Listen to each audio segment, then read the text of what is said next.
What's going on, everybody? Welcome back to another day, another episode of The Daily Grind. I'm your host, 30NSG, and on today's show, we're going to be talking about lots of Ubisoft. We have analysts predict massive changes for Ubisoft in 2025. We're going to talk about Ubisoft releases a new combat gameplay overview for Assassin's Creed Shadows. We're going to talk about employees reportedly in favor of Sony buyout due to its issues with current management. And then we also have a video from our buddy, the Kingard, who's got Ubisoft Complacency Breeds Failure video to watch and react to.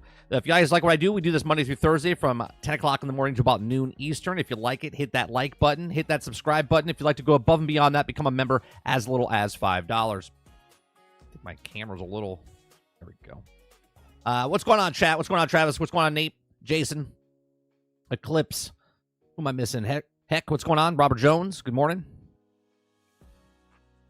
I see you guys talking about Marvel Rivals, and I think all of you guys are making good points, but I think what a lot of people don't understand, or I shouldn't say don't understand, I think you guys understand, but I think you guys are doing yourself an injustice by comparing.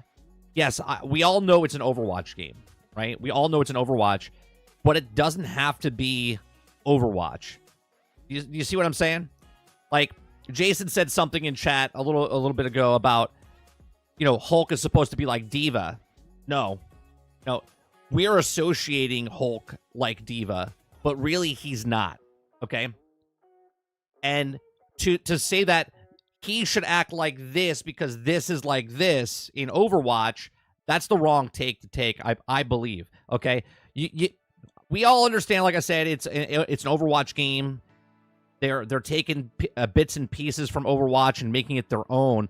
But Travis said something earlier in chat as well about the team synergies, right? A lot of people don't want to be the synergies. Right now, there's a lot of selfish people. What's going on, Hilly? That are playing the game that they want to play the character they want to play instead of playing the team game, okay? So when you play quick match or you're playing just casually and you're not playing competitive, it's completely different. When you play rank, when you play other matches, those people want the roles that they want. This is why there's a conversation about role queues and stuff like that. Okay, but when you're playing quick match, like, nah, I'm playing Hawkeye, and nobody wants to do this team synergy with Hawkeye by being Black Widow, or nobody wants to be Iron Man to team up, or Wolverine with Hulk, right? That's the problem, because everyone wants this game to be Overwatch, and it's not Overwatch. It's Overwatch-like. It's complementing Overwatch because Overwatch, regardless if you hate Overwatch and Overwatch 2 is done or whatever you want to call it, okay, Marvel Rivals is the next evolution of what Overwatch is. It's an IP of Marvel, and the balancing is going to shift and change, but to say that this needs to be like this needs to be like D.Va, this needs to be like Hanzo, this needs to be like this because this was better in Overwatch. If you like Overwatch, and I'm not saying you specifically, but if you want Overwatch, then go play Overwatch, right? Stop turning this game into trying to make it Overwatch, right? In the real world, right? People don't like a state they live in, so they leave the state to go to another state, but make that state the same as the state they just left. No. This is a new state. You're in a new state. These are new rules. This is a new game plan. Like, Marvel Rivals is not Overwatch. I don't know if this is, Crubsy says, I don't know if this isn't the thing, but would be cool if Mantis' sleep thing caused Hulk to calm down back to Bruce. That'd be cool. Something like that would be cool. Talk about the Hulk and Bruce, him swapping back. When you guys are playing Hulk, you're getting thirsty, right? You want to get in there because you're like, I'm the Incredible Hulk. You're going to murder people, right? That's what you're trying to do. But at the same time, you get overzealous, and you think that Hulk can't get destroyed, but he's playing against other mutants, right? He's going against other heroes. So it's not like he's like the top of the top. He's just one human or one mutant or one superhero in a group of other ones. Nate says 30. So when you're in the middle with Hulk and you turn back into Bruce, you're instantly dead. Like Hulk should hit harder. this is what I'm saying. You're getting overzealous, Nate. When you're Hulk, one, you have to have a healer on your team. If you don't have a healer on your team and you're just going in as Hulk, yes, he's a tank. Yes, he can hold stuff.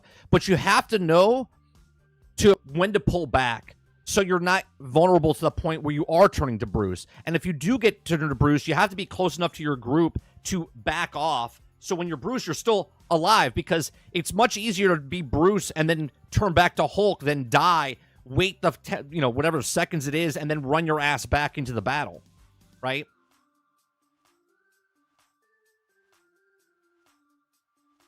Salty says the people that want Overwatch left Overwatch to play Rivals and now want Overwatch. Yeah, it makes no sense to me, Salty. And I'm not saying like Jason's saying that or anything like that. What I'm saying is that's the course that's being set right now, right? They're like, oh, this is like this. It should be like this person from Overwatch. Like, no. Travis says 30, for example, Iron Man does great if he has Hulk or Jeff, but if he's not, I'll run Scarlet. If I need to be a tank, I'll be Captain America, and if I also need a healer, I'll go to Mantis. I say learn one character. I think you should know at least 3 characters. Technically 5. I think if you're playing this game, you should master 3, and that should be one of each. It should be one striker, one healer, one tank, or strategist, whatever you want to call it. Okay, and then you should have other 2 that you can swap with, just in case one of your other characters is taken, right? So technically 5 to 6. Jason says, I want Magneto's shield to be better, and I main Sigma in Overwatch, and it's hard for me not to compare the 2. Sure, I understand you want to compare the 2, Jason, but to turn him into the thing that you want from Overwatch, that's not the answer. Do you know what I mean? Z says, too much thinking involved, 30. Just let me fight. If you like Concord, go play Concord. Thanks, Ron. Another great insight.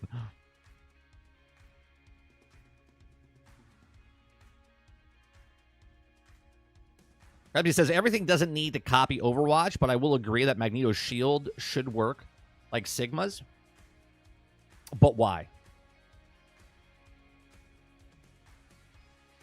Why should it work like another character from another game? Why can't something else be what it is? Or why can't they change something else so his... You see what I'm saying? I get that Hawkeye, even I said it, I was like, oh, it's Hanzo. Oh, Psylocke is Ginshi. Oh, Hulk is Diva, right? Oh, Black Widow is Widowmaker, right? We can all make these comparisons, but they're not the one-to-one the same, and they don't need to be.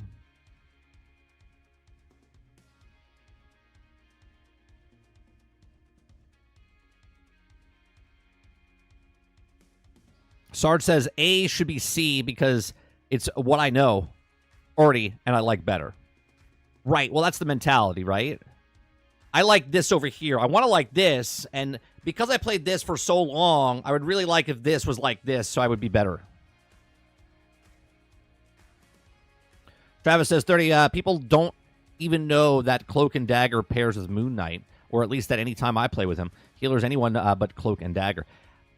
I was on a team last night with Cloak and Dagger, and they were dominant.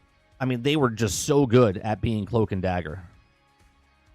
They were so good at, they never died, staying in the back, and then when they had a push, they would push, turn into to Dagger, right? And it was just, I mean, they got MVP. They were amazing. I don't want the barriers to be based on the damage percentage and not time. Yesterday, Wolverine came in, right? And he was talking about how Wolverine should have an extra... Was it yesterday? I think it was yesterday. He was talking about how Wolverine needs to, like, scale walls or whatnot, right? And I think that's a good idea. I think there's a way to change what you want, Jason, but not make it like that, right? Not make it like what was in Overwatch. There's ways to change it. Like, I don't think Wolverine needs to climb walls. Maybe if you give him an extra boost, like an extra jump or leap, one to get in, one to get out type of thing, you can use that. You know, you can use it 2 times to jump in and jump, hit 2 people or whatever. I I think there's ways to change it where it's not like, oh, well, it was like this in Overwatch, and this is how it needs to be in this game. Do you know what I mean?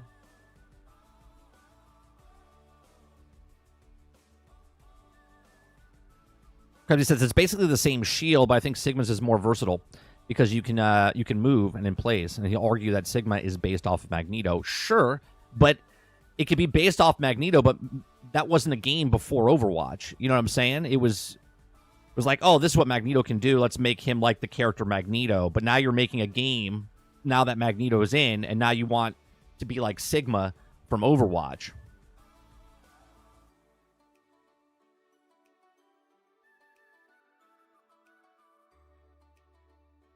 I'm just saying that you can adjust something without looking at it from the other game people came from. Because if you turn Magneto into what's happening there, then really all you have is Marvel Overwatch.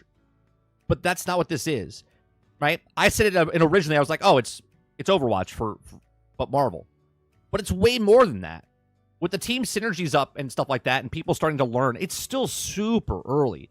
I don't care how long you've played, right? It's going to take super long for people to start understanding the actual characters before I think they should do nerfs or buffs or changes, massive changes. Because if you adjust something just minute, by giving him extra shields, then people would be like, oh, Magneto's too OP, right? If you adjust something just a smidgen, then you'd be like, oh, this person's just super underpowered now.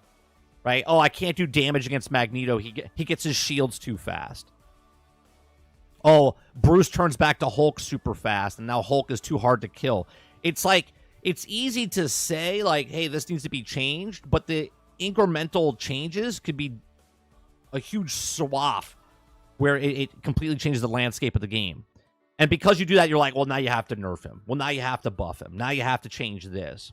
Instead of people just learning what it is. Instead of getting 10 hits in, maybe only get 8 and then back out.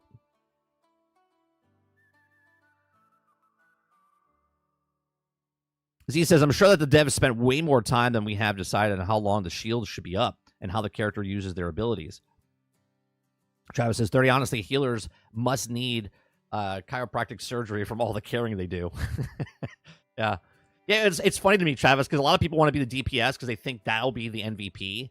But because they're out there, right? Like yesterday, I had 12,000 healing. I was Luna Snow. I had 12,000 healing. I had 20 kills. I had 10 assists, right? I was MVP with Luna Snow, and I wasn't even trying to be offensive, right? I was just keeping my guys alive.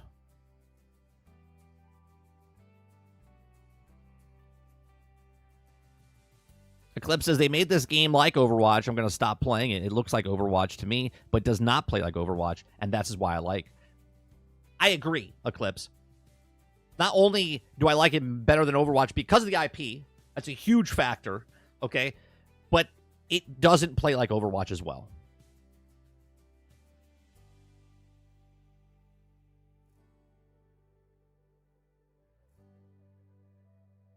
Did they add a profanity thing with the update, or was that always in? No, I think the Rocket cursed since day one. I know that.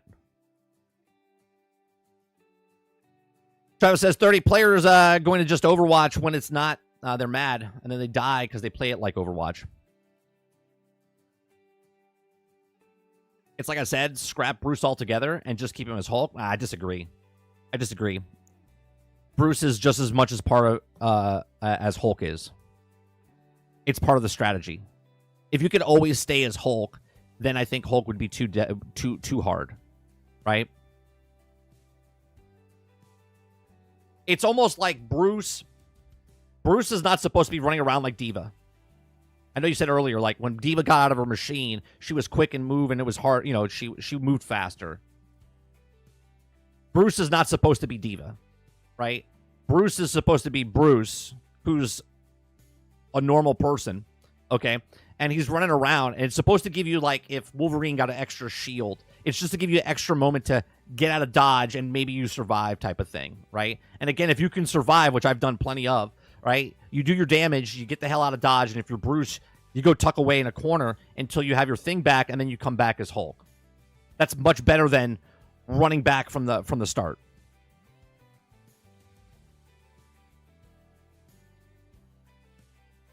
Nate says, I'll be happy when I get MVP 3 times. Just want to compete, not get destroyed. Oh, proficiency. Sorry. I disagree. We're removing Bruce.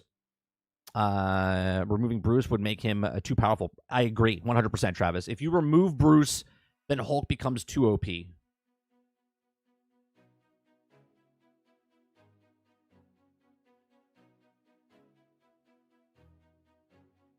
That's why I think people are sleeping on healers. I think this is if this is Overwatch, the healers are pretty damn good in this. Yeah, I mean, this is why they're going to be making more healers, supposedly, right? But they're going to make them like a swing position where they're healers / dealers. You know what I mean? Luna Snow and Mantis, they're fantastic. I never really liked playing healers in Overwatch. I like playing healers in this because of a necessity, though. Because nobody wanted to play healers. I was like, all right, I'll start learning healer.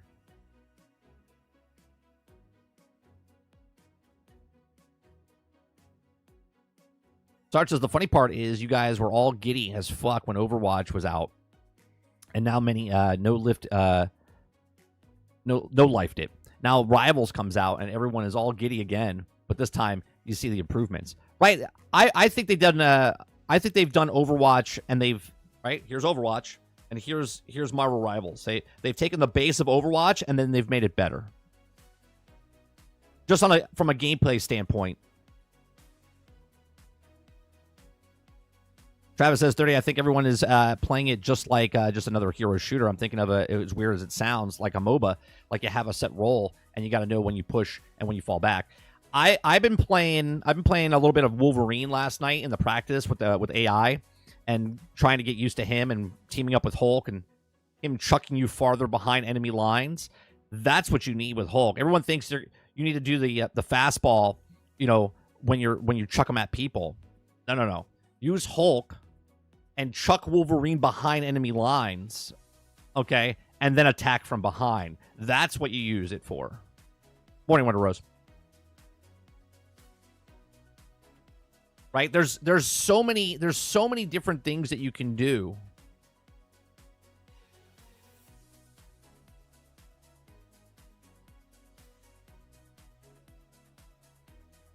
I just think people are not they're not playing to what the potential of the characters are. They're playing because they're like, this reminds me of Overwatch, so I'm going to play it like Overwatch.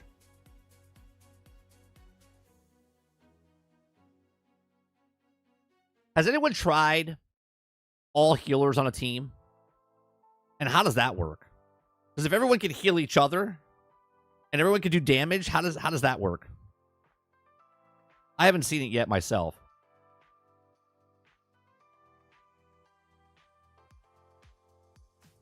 You could call it. I forget how to do it as Hulk, but it says he'll say like, "Hey, furball," and then he calls them over, and then when you look at each other, it'll say hit Y, and then you pick them up. This is another thing that a lot of people are not communicating. Right? I have yet to speak to anybody in Marvel Rivals. I have yet to play with somebody that's using a microphone that wants to speak. Okay, I'm just playing the game, and it's like playing against, we're speaking osmosis. We're like, all right, we're all attacking this point, but no one's actually conversating. It's funny when you have healers on a team.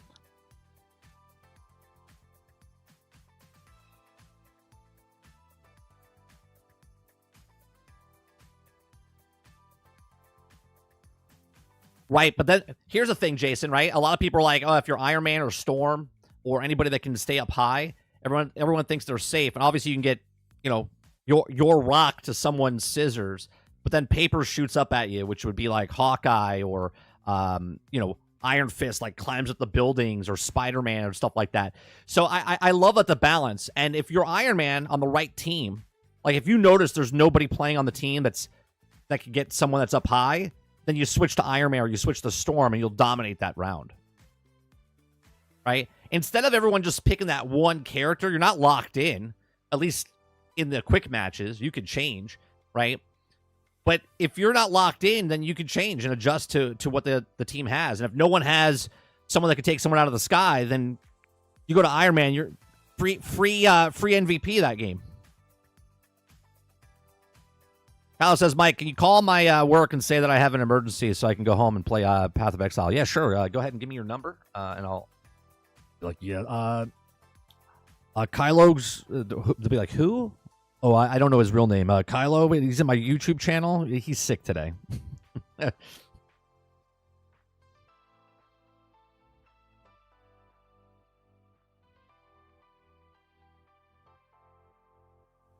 think that's a little unattended. Like, people will naturally bring muscle memory and strategy to similar heroes. Subtle changes in play styles will evolve, and people will learn over time. Yeah, and I think that's what it is, Hilly. I think a lot of people just need to give it time. It hasn't even been a week yet since the game is out. And I understand people played in the beta, and I understand people played in certain things, but the masses haven't adjusted to what it is. Oh, yeah, Sarge. I knew we were going up against a team that was speaking. We didn't get anything. I think I got like 3 kills, and I think I had the most kills on the team. We were destroyed in seconds because the other team had to be communicating.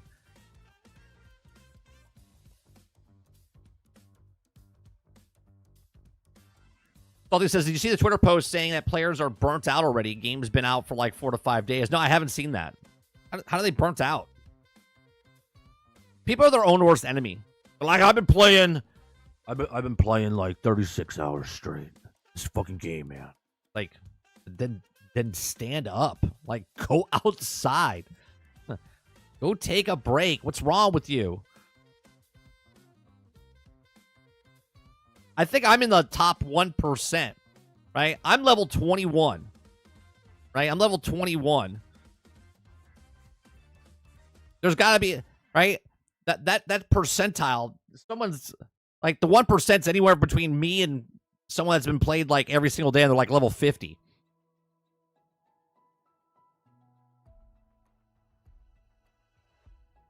Travis says, 30, people need to quit thinking it's solely about getting kills. Like, you're a vanguard. Your role isn't protecting the healer, so you can protect DPS or draw attention from a tank. Right. The point is winning. The kill-death ratio is just a thing that complements what you've done, okay? If anything, I think they need to change certain, like, way you get XP and certain stuff instead of just wins and losses, right? But I play all games like that, right? Even if I played Battlefield back in the day, it wasn't about how many killed and death ratio I had, right? It was about winning the game. I don't care if I had 0 kills, but if I was playing Rush and I took over all the fucking points, then I was doing my job.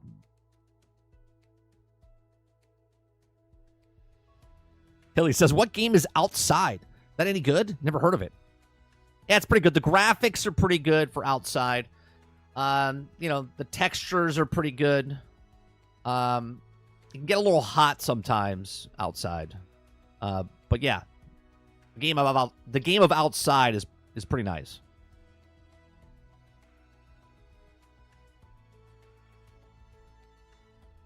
I have 40 hours in Rivals, but I'm also today I'm taking a full day off of Rivals so I don't get burnt out. Yeah, Hawkeye and Widow wreck flyers hard. Oh yeah. If you pick Iron Man, then all of a sudden you see a Hawkeye or Black Widow on their team, swap out. Right? And that's what I really like about the game.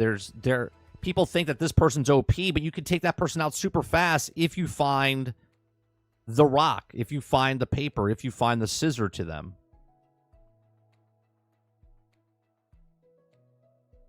We're still in the honeymoon phase, Travis. We're still in the honeymoon phase of this game, right? Check back to me after Christmas, and we'll see who's still playing, who still likes it, right? Right now, everyone's really hyped about it because it's brand new. It's a fun game. It is. It's very polished, very good, right? So once they make that first change, though, they'll be like, Sorry, guys, you can't have fun. They nerfed this person. Oh, they buffed this person. And then that's when it starts to get people are like, all right, well, I'll go on to play something else.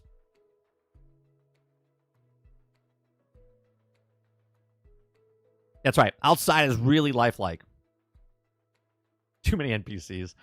Krebsy says, I also has the thing called grass. That's 75% debuff. Sarge says, outside is 60 frames per second. It's amazing. Ilo says, outside isn't optimized at all. I recommend staying away. Is it broken buggy?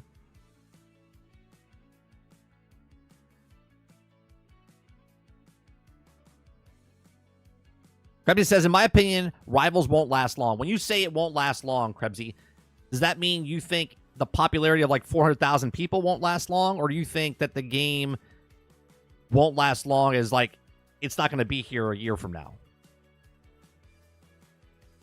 Because the game doesn't need, it doesn't need 10 million people to play it. It probably only needs about 1 million to 250. I would say about 300,000 people total across all platforms to 1 million to sustain. And then once seasons come in and new characters come in, that'll always go up and down and up and down. But I think the concurrent 250 across all platforms, not Steam.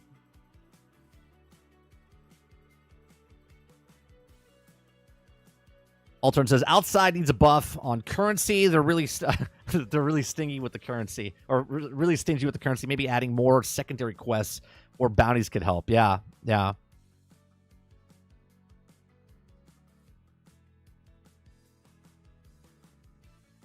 Does anyone else notice? And I don't know how they do this. I would love to talk to a game designer, but when you're playing Marvel Rivals, and you're playing just to practice against the AI, right? Doesn't matter if it's on easy, medium, or hard, right? You're destroying them, right? Like you have 98%, 99%, and then all of a sudden they do the massive push, they take it over, and then the game like weight changes, and then all of a sudden it's like 99 to 99, and you're battling it off and over overtime. And I'm like, what is happening right now? We were dominating these NPCs, and then all of a sudden now they're playing like they're, it's Shroud, and you're like, what's happening? I had one Hulk NPC yesterday that wouldn't get off me, like just constantly coming after me, and I was like, I wonder if like certain characters, when the other characters on the board, like if this is the Rock, and he sees a paper on the other team, if he just constantly just goes after that. I was like, what is happening right now?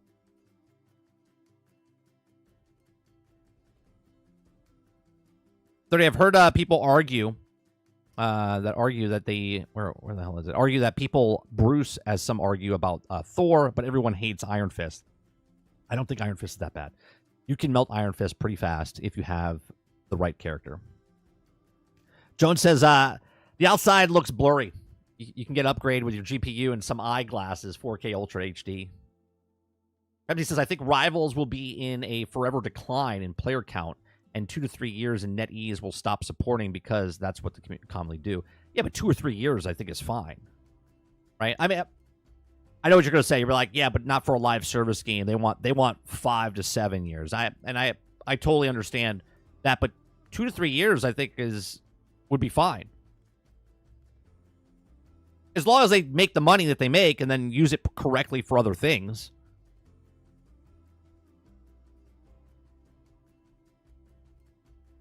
Nate says, I'm grinding for Deathstroke and Suicide Squad Kill the Justice League and Lawless. Good luck to you. Now I have a question. If you're going for Deathstroke and Lawless, they're both level 30. Do you have to do level 30 over here and level 30 over here? Or when you hit level 30, you unlock both of them?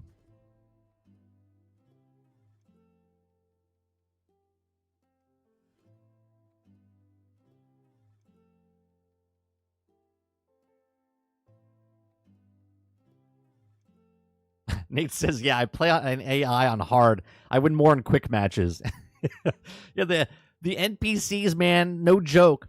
When we play Star Wars Battlefront on Wednesdays with Sarge, and we play against the NPCs, and you're like, oh my god, Like, those NPCs are pretty tough sometimes. Marvel Rivals NPCs are like, hold my beer. Hold my beer. Yeah, wait. Yeah, Sarge, they have bots. They have a PvE like section. You can practice against them. It doesn't go to your overall stats, but you're playing the game anyway. It's fun. You get to you get to do the battle pass and do your dailies and weeklies or whatever through the bots, and it's a much better experience.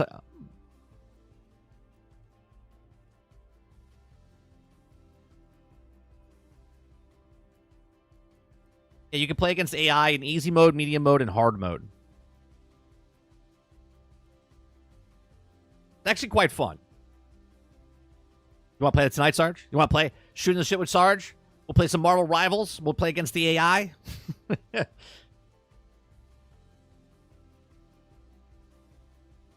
going to buy Lawless, and I'm in Deathstroke season. Gotcha. Travis says 30 Marvel Rivals NPCs, I'm fairly certain, is a human playing, and they just named the bot because their parents hated them. There's times, Travis, I'm like, there's no way. I was like I played on easy mode and we got destroyed one match, and I was like, is that a bot? I was like, no, that's gotta be a dev. Just the name tag, it says Wolverine Easy. I was like, there's no way in hell that's a bot. Yeah, you can complete all the missions with bots, Salty. Every day I log on, I do 2 matches, 3 matches, all depending on what map you're on, because if one says like, get kills on Wakanda or get kills in whatever, that might take a little longer because of the rotation of the map. But for the most part, you can complete your dailies and weeklies in like 3 matches with the AI.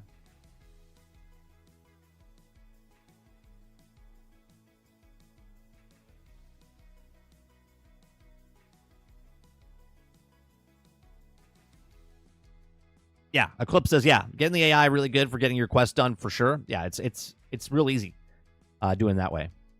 The only thing that's hard, and obviously if you have a buddy, it'll be much faster. But like, there's one right now that says like Venom. You have to either be Penny Parker or Spider-Man, and you have to team up with Venom and use the explosion to kill like 5 people. Well, every time a rando picks Venom and I pick Spider-Man or Penny Parker, we don't get that opportunity. It's so hard. So if you had a person that was doing the same mission as you, then you could work together and do it. It'd be much, much faster.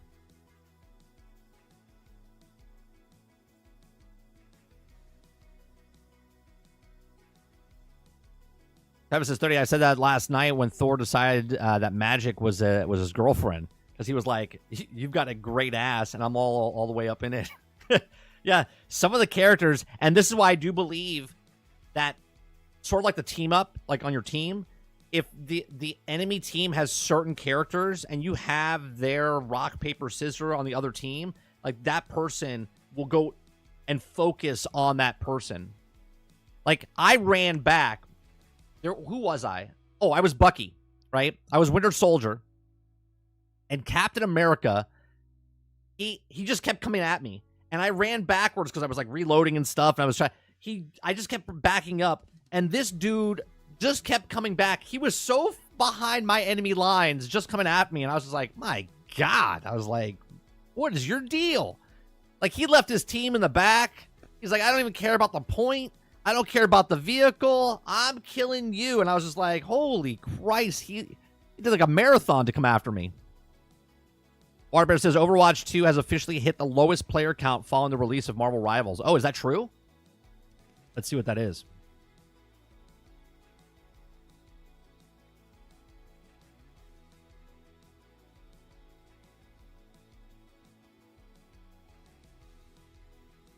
I mean, all-time peak was 75,000 for Overwatch 2. Their lowest peak, it hit, what, 15? 15,000?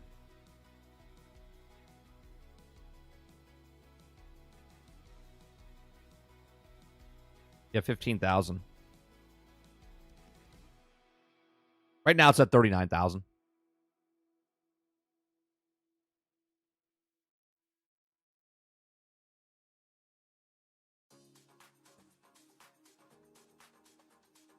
Eclipse says, yeah, I wish they would make it where you could also help someone get the kills when you would get the points. Like a Venom, then I get the points for their kills. Well, you get the assists, right? You get assists, but you're saying like XP point wise.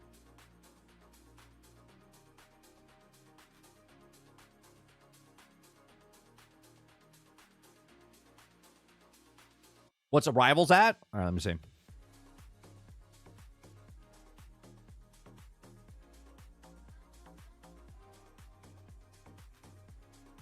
Oh, that's not working.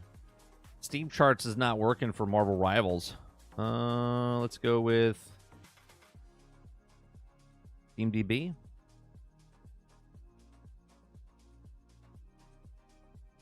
It's at 441,000 in the last 24 hours. 307,000 right now.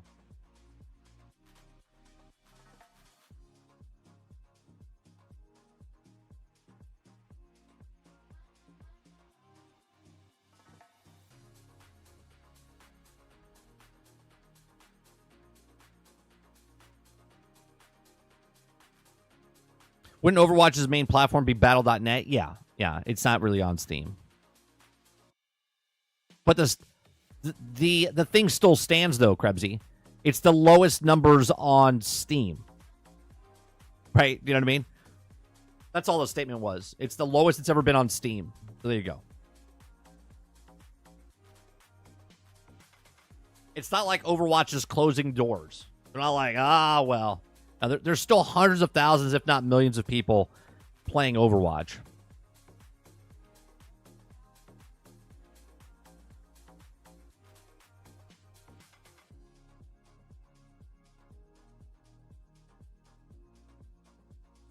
Overwatch 2 currently averages 20 million active players every month.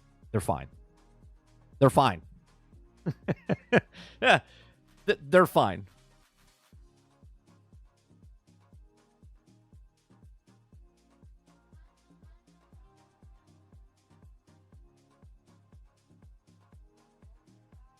Travis says, 30, don't you know that a lot of the companies are going to see this and go, oh, guys, what if Marvel Rivals but Transformers or G.I. Joe? Or could this be a mass game?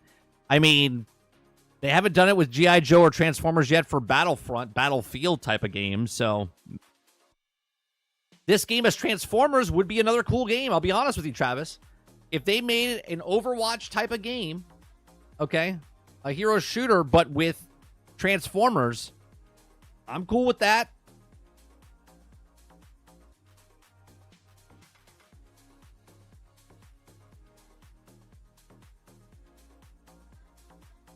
All right, now that we've talked about 40 minutes worth of Marvel Rivals that I didn't even want to talk about today, let's talk about some of Ubisoft, shall we?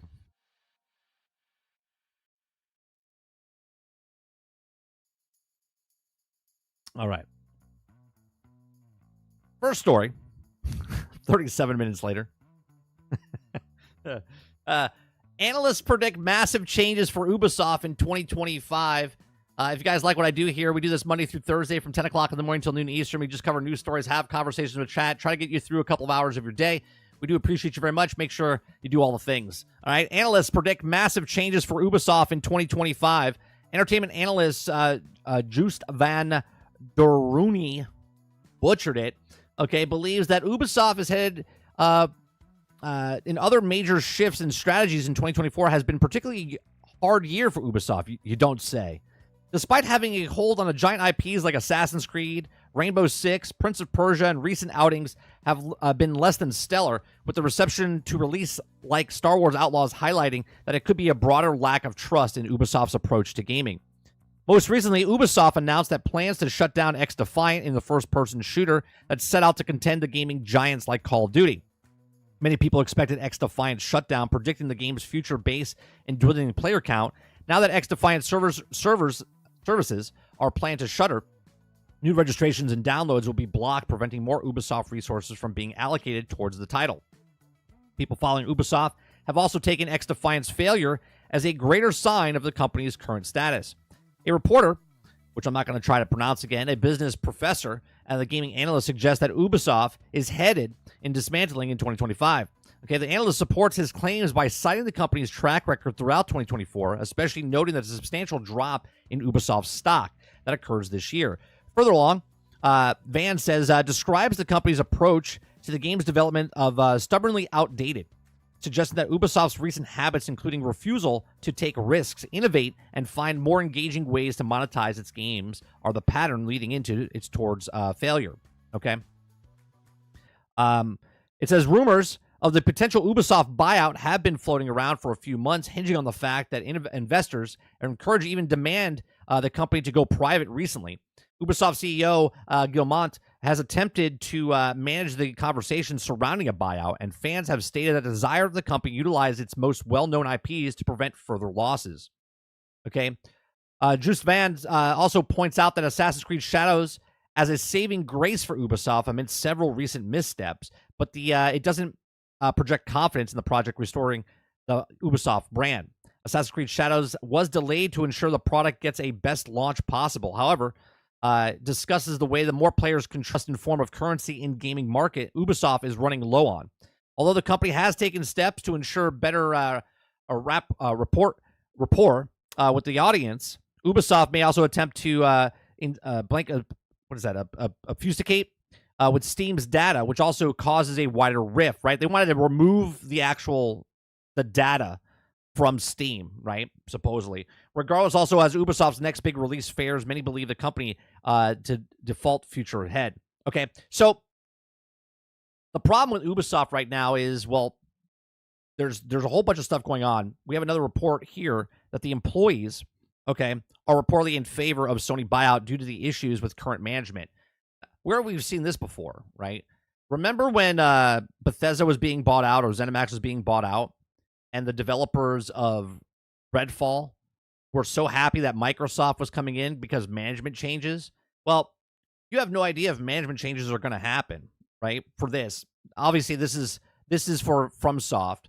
Ubisoft is the other. But what I'm saying is, there's other businesses about they think management's going to come in and change, and it might not, because they might be like, oh, we're hands off, right? We're hands off. So between Ubisoft having problems, between FromSoft being very successful, but Tencent wants to buy them, okay? Tencent wants to buy Ubisoft. Tencent's got ownership in FromSoft, but now Sony wants to buy them as well, okay? So this should be very interesting to see what happens in 2025, because obviously I think the sale is going to go through for Sony. Okay, so let's read this one. Employees are reportedly in favor of Sony buyout due to the issues with the current management. Okay, employees at Elden Ring parent company are reportedly keen on the new ownership.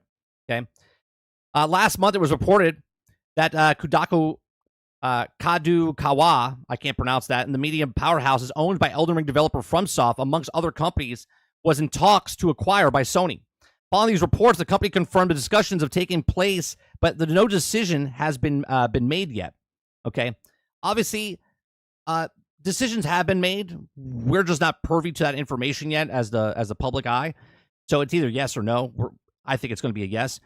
A lot of people are upset about this because of the animated side of the, basically Sony owns all of it. It's like a monopoly, but we'll see what happens. Now it's been claimed that the employees with the company are keen for the acquisition to go through, largely due to management issues and desire for change in leadership. Okay, speaking to Bunchun, economic analyst, said that he believes that the Sony would obviously be thrilled to acquire the wealth of content of IP owned by the company itself, by a little to gain. Okay, the company will also lose independence, and management will also become stricter, Suzuki says. Okay, he says, quote, if they want to keep developing their business as freely as they also have until now, the acquisition would be a bad choice. They also have been prepared for publications that also don't lead to IP creations being put under scrutiny. Okay. However, the report also claims that many of the inside companies are keen for the Sony to take over, citing issues with the current management. It says, quote, the people also around me are thrilled to the prospect of acquisition by Sony, said, and the unnamed employee. Okay. Says that this is because the certain number of employees who are dissatisfied with the administration, which didn't even bother to hold a press conference after people's personal information was leaked in the cyber attack. They expect that Sony were to acquire the company, they would get rid of the president first. Now, again, people think that when a company comes in, they'll be like, oh, yeah, they're going to clean house and management. Wouldn't it be interesting if management stays there and they fire all the employees? You know what I mean? I hope that doesn't happen. So the two different stories that we have here, right? We have Ubisoft having major issues. We have Kado Kawa being potentially bought out by Sony because the employees are not happy with the upper management with Elden Ring, which is really, this is the first time I think we're hearing of this, because FromSoft, okay, has made bangers of games. Armored Core was fantastic. Elden Ring's expansion, okay, all of this stuff in the last couple of years has been really good. So we'll see more information about this if there's bad management. I mean, obviously the bad management that was with, Bethesda, bad management with Cyberpunk, bad management with Destiny, bad management with EA's for Battlefield. Okay, like lots of bad management in a lot of different places. Bad management. What was the other game that had bad management? Was it was it Overwatch? There was someone else that had bad management. I forget what the bad management. One more for bad management, but it's always management. It's always the people that tell the worker bees what to do, and they just don't like them. You know what I mean? We'll go over another Ubisoft story in just a second. Let me see what you guys are saying here. Everybody says I didn't want to eat that cake last night either. Hate when that happens. For what was that? Let's see. Steam 30. I played it, and I'm not even a Transformers guy. Oh, we're talking about that. Ron says Sony just announced Concord Rivals. No, Concord Rivals was Concord, and that's done, Ron. Sorry. With the character model, I would also love to see a Beast Boy in the game. Like this is a crossover Marvel Rivals versus DC. Let's see. Nate says I'm still excited for Shadows. We're going to talk about Shadows in a second. I'm going to tell you why you shouldn't be excited for Shadows, Nate, and you should wait. But we know you're going to do what you're going to do. But I'm gonna say my piece, and you'll see if you agree or disagree.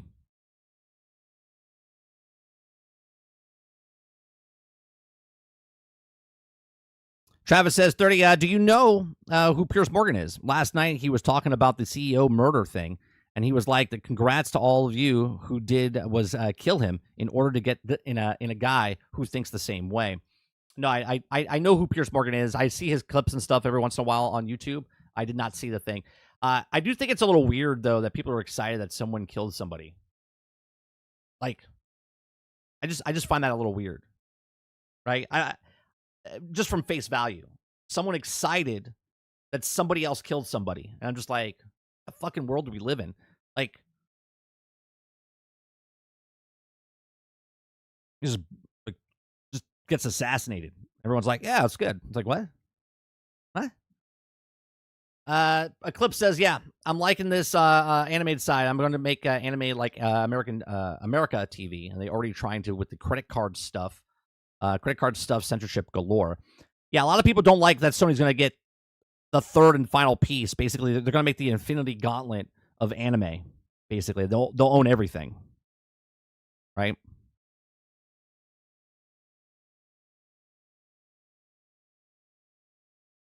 I'd rather no one own it. But they also want bought by Sony and the least of evils, I guess. But why don't? I mean, I guess if they have to get bought, sure. But it's like, is it the least of evil?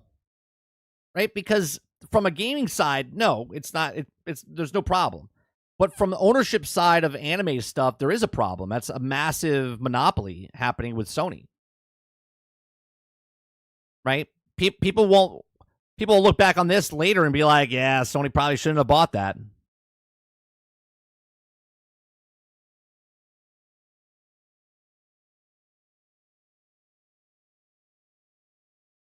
Robert Jones says CEOs are fungible and easy replaced.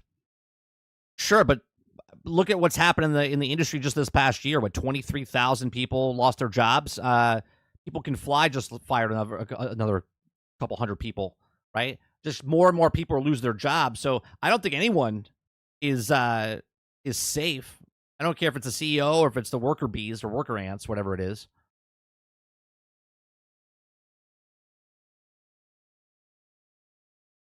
NSG, we claim to be against monopolies, but that's just bullshit. I mean, I literally am against monopolies. I don't like supporting companies that buy out all the stuff.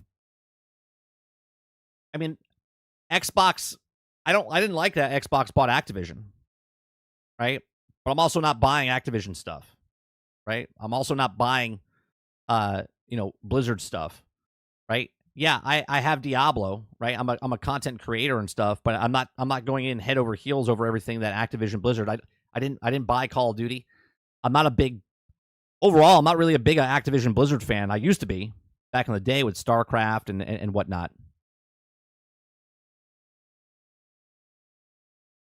Nate says 30. Maybe I'm not getting it. Travis kind of touched on it. I know it's off topic, but why is Suicide Squad Kill the Justice League getting shut down? It's fun. It's not getting shut down. See, this is the wording that people keep using. It's not getting shut down. It's just not being supported anymore. Meaning they're done making content for the game that didn't sell well. That's why it's shutting down. It didn't make enough money. I talked about this last night while we were playing Indiana Jones. Okay.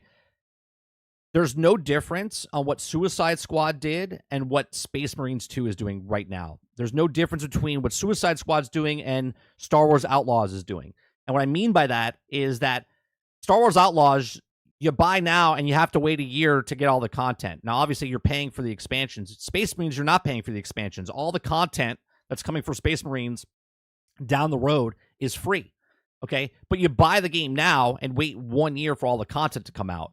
Suicide Squad, you paid right now for Suicide Squad, and you had to wait a year for all the stuff to come out. There's no difference between the thing. The only difference between the two games is, because people love to type, they're typing right now, they're like, yeah, but this game was a piece of shit, and this game is beloved. Sure, but the business model is the exact same, okay?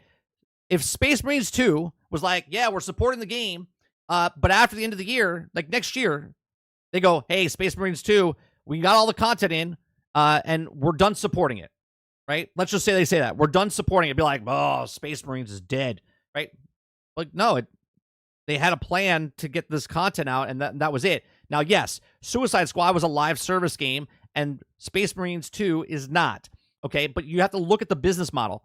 They were getting all the stuff for free, and the microtransactions and whatnot, and that is what failed for Suicide Squad. They weren't making enough players to get the money that they wanted to make every single month. So they just said, let's cut the losses. Stop putting money into this game. We'll leave it up.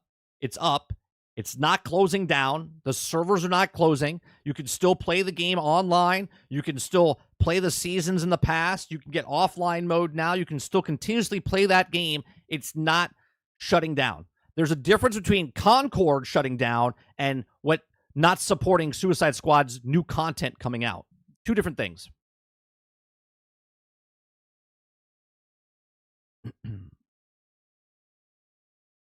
Clip says they finished the content they were going to make, and the difference between a single-player game and the only thing have 2 DLCs and no more after that. Right. Like, if you just played Suicide Squad as a single-player game, you play it and you move on.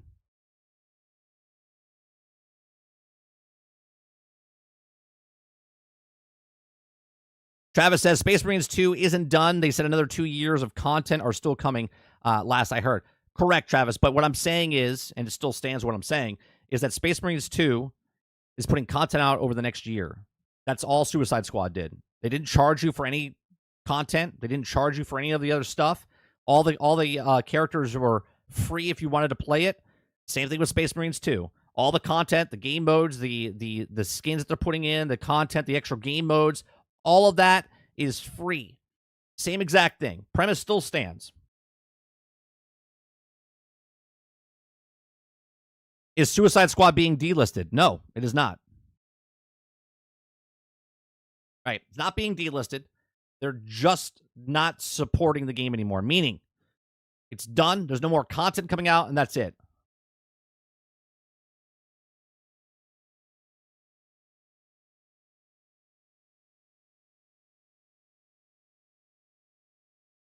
All right.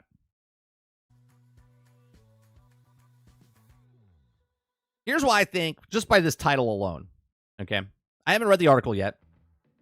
Going back to Ubisoft. Okoki says, do you think that servers, hold on. Do you think that the servers for Suicide Squad will go down within the next 2 years? I'm thinking Marvel's Avengers. Sure. I think I think they have a 2-year. I think they have a 2-year deal, and this is why they're not shutting off the servers. Because again, I'm going to speculate here, Makoki, but there was data mined when we talked to Miller last year or beginning of this year. Okay, and he was saying that the original plan was 3 to 5 years, but if it doesn't do well, it'll last 20 months, 22. I think he said 20 to 28 months or whatever it was. Okay. So worst case scenario is happening now. The game didn't sell well. It's not doing very good. And it's been out. It'll be out 1 year come February 3rd, right? January, whatever, is the 8th season that comes out, and they're not putting any more content after that. It makes it to that 1 year mark. They're not shutting down the servers. They're keeping it up. They're putting an offline mode in. I believe that they last for the 20 to 24 months. I think by 6 months before the end of it, right? So 2 years would be February of 2026. So come August, September, October, November, December, January. Yeah. So come like August time, we'll hear that Suicide Squad servers will be shut down in February of next year, right? So I think they hit that 2 year mark. I think by 20 months to 24 months, that's when we'll hear that they're going to shut down the servers, in my opinion.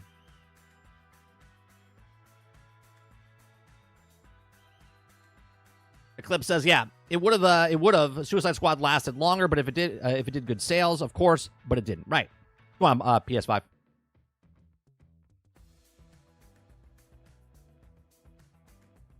PS5 says, look at how the likes, people. Wow. Way to be jerks. Yeah, no one wants to give me likes. They just come every day, hang out, talk and chat. It's too hard to hit the like button. yeah. This is why the last update had offline mode. They will shut down the servers. Yeah, I think they'll shut down the servers, though, in another year. I think the last thing that's going to happen is that they want to see after the fact, they'll make a couple extra sales, play with your friends, and then once the servers go down, the game still won't be shut down, right? Because then there's that offline mode.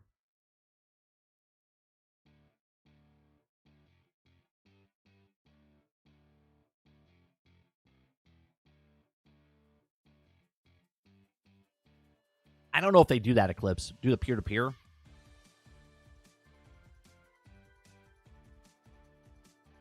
right. So let's talk about this. Ubisoft, okay? From the title alone, Ubisoft releases new combat gameplay overview of Assassin's Creed Shadows. Now, I have a question. This game was supposed to come out a month ago, right? Remember that. This game was supposed to come out a month ago, and they're showing you new gameplay overview of Assassin's Creed Shadows. Okay, and we'll watch that in a second. But this game was supposed to be out a month ago, meaning they're still making changes to this game, and they were going to release this game broke, buggy, and unfinished to you, okay, for not only $70, but for $110 and $130, but they're saving you because the $18 a month for the Ubisoft Plus. Remember that. Don't ever forget that, okay? The game was supposed to be out a month ago, and the game is now still having improvements, okay, of the combat that was supposed to come out a month ago. Okay, Ubisoft has released a new combat gameplay for Assassin's Creed Shadows and a deep dive into combat mechanics. Ubisoft uploaded the gameplay as part of a new Assassin's Creed Shadows blog update, and the YouTuber Your Raptor also has compiled all of the clips into one quick YouTube video. So we'll watch that in a second. You can read the full blog update at Ubisoft's website here. Assassin's Creed Shadows was delayed from its intended November 15th release to February to give the developers time to polish the game. You mean finish the game, not polish the game. The game was supposed to come out a month ago. Okay, so it offered optimal experience at launch, all the platforms in various PC configurations, and a remove of a small friction we typically use to address the post-launch title updates. Following the delay, Mark Alex Cote announced that Assassin's Creed Shadows is a dream project for us, finally bringing the series to feudal Japan when many features also developed with our community is in mind, such as the parkour, renewed stealth brought to new technology, all set in a beautiful, immersive world. He continues by saying, quote, as such as we made the decision to postpone the release date in February 14th, 2025, the game will be released on a broad range of platforms, including Steam at launch. Additionally, pre-orders will be refunded, and all future pre-orders will be also granted for the first expansion for free. That's to give you goodwill, right? Because remember, they charged all for this for a incomplete, broken, buggy game that was supposed to come out a month ago, but then they decided to release it 3 months later. Okay, 3 months later, and it still is going to be broke, buggy, and unfinished when it comes out. It's just that now it's 3 months later. Okay, at the time of the delay, it's understood that Assassin's Creed Shadows pre-orders were strong, but behind the Assassin's Creed Valhalla, which also released the past generation console, thus had a large market to release to. Assassin's Creed Shadows launches on February 14th on the PlayStation 5, Xbox Series S and X, and PC. So we'll see what happens there. So let's watch this from your Raptor.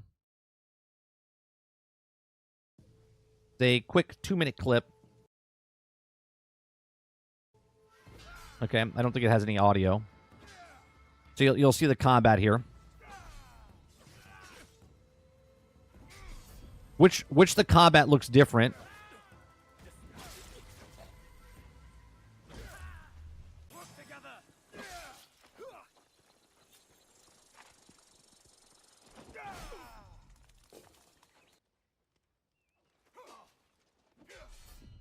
Now, does it look cool? Yeah, sure does.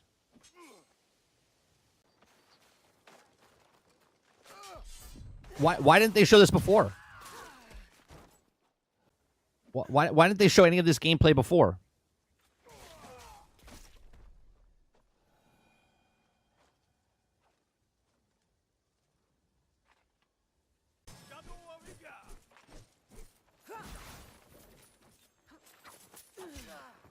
You see what I'm saying?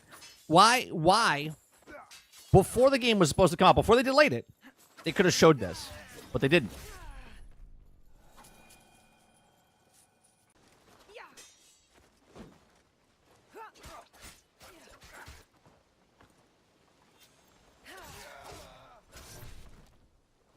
Never underestimate an Egon.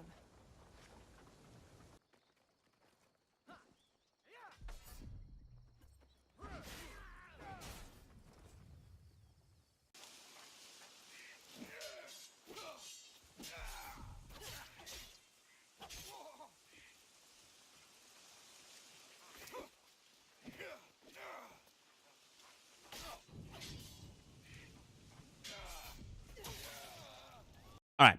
So my whole point behind this is that obviously play the games you want to play, buy the games you want to buy.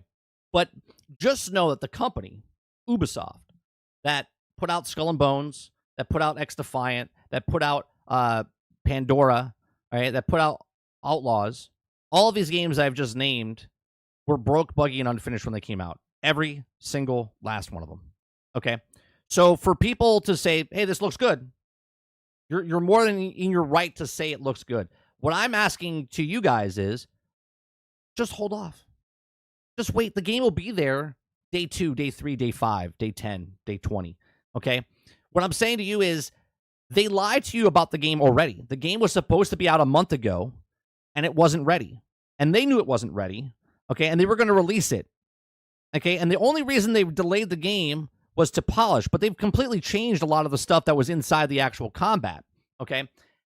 This is not why they delayed the game.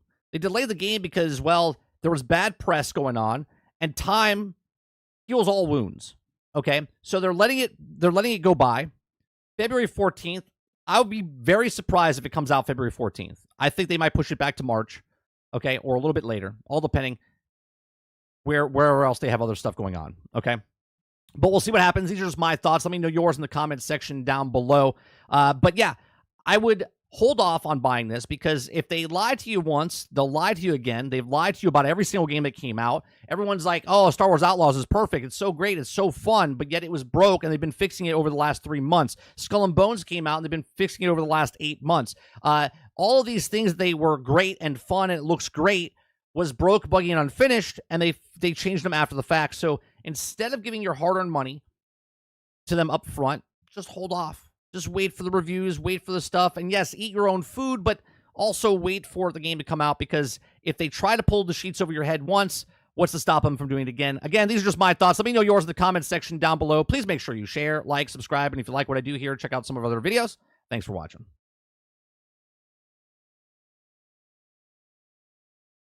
All right, let me see what you guys are saying here. The trailer they showed did look cool. Anthem, Cyberpunk looked cool, but then they released. That's right, Krebsy. Nate says, but they're also making it better now. From what I've seen, ain't good to delay games to make them better. Nate, you understand though? They didn't delay it because they were polishing it. They delayed it because of the press. If you want to think they delayed it because they're polishing it, I got a bridge to sell you in the desert. Or I'll sell you a boat in the desert. I thought they were also just fixing bugs. What happened? Exactly, Eclipse. Right? How come they didn't show this stuff off beforehand? Why did they use this in their promotion material beforehand?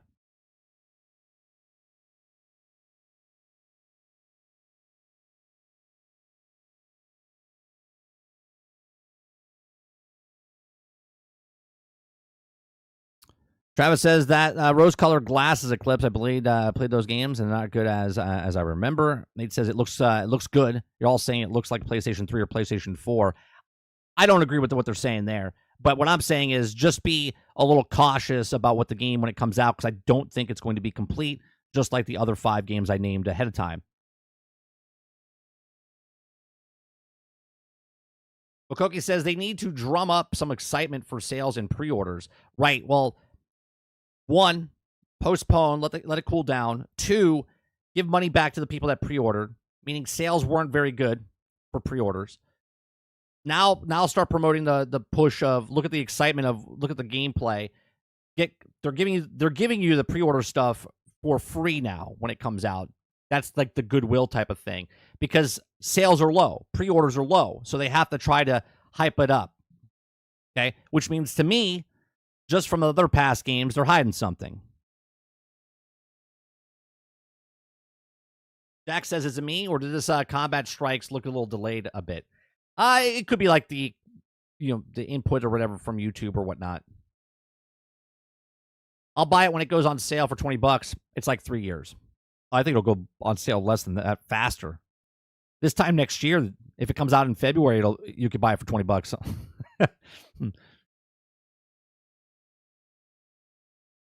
Eclipse says they're pushing it. There's no way there's too many games in February. Yeah, I think they're going to push it. I just don't think they compete with Monster Hunter and whatnot.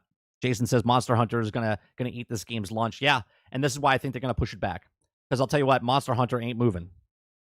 Maybe they want to get it out before Monster Hunter, because Monster Hunter is coming out, what, the end of February? It's the last day of February? So maybe they have to have this game out. Here, let's look at it logically. Maybe they don't push it back because they only have till March. Maybe they want it out before Monster Hunter, because if after Monster Hunter, they're done, right? So maybe it does come out in February. I still think if it comes out in February, it's not going to be a complete game. They'll fix it over the next 8 months. But they probably want to get it out before Monster Hunter.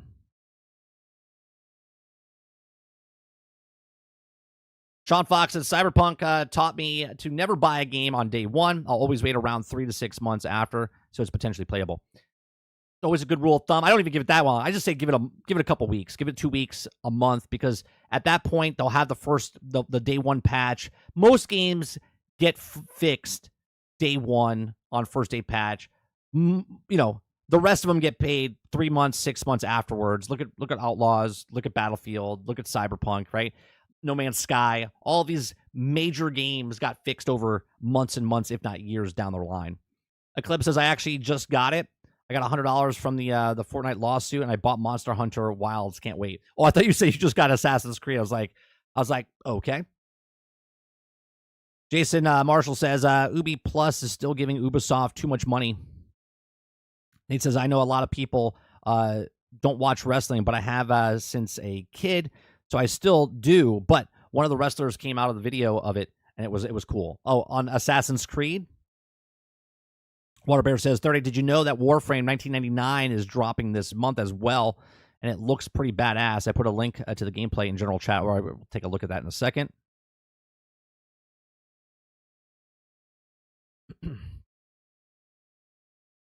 Dustin says, I recommend buying day one. Yes, if you follow what Dustin says, you'll buy 10 games a day and play them over the next for 10 minutes apiece. And then the next day you'll buy 10 more games and you'll pay those for 10 minutes apiece. As long as you're having fun.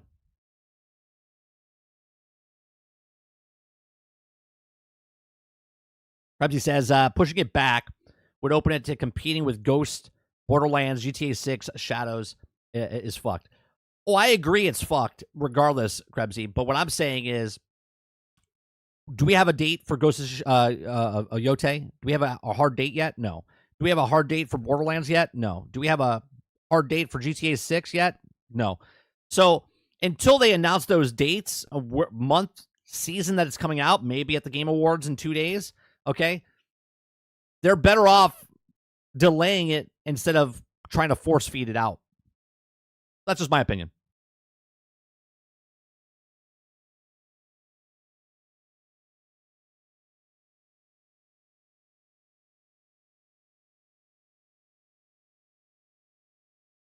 Let's see here.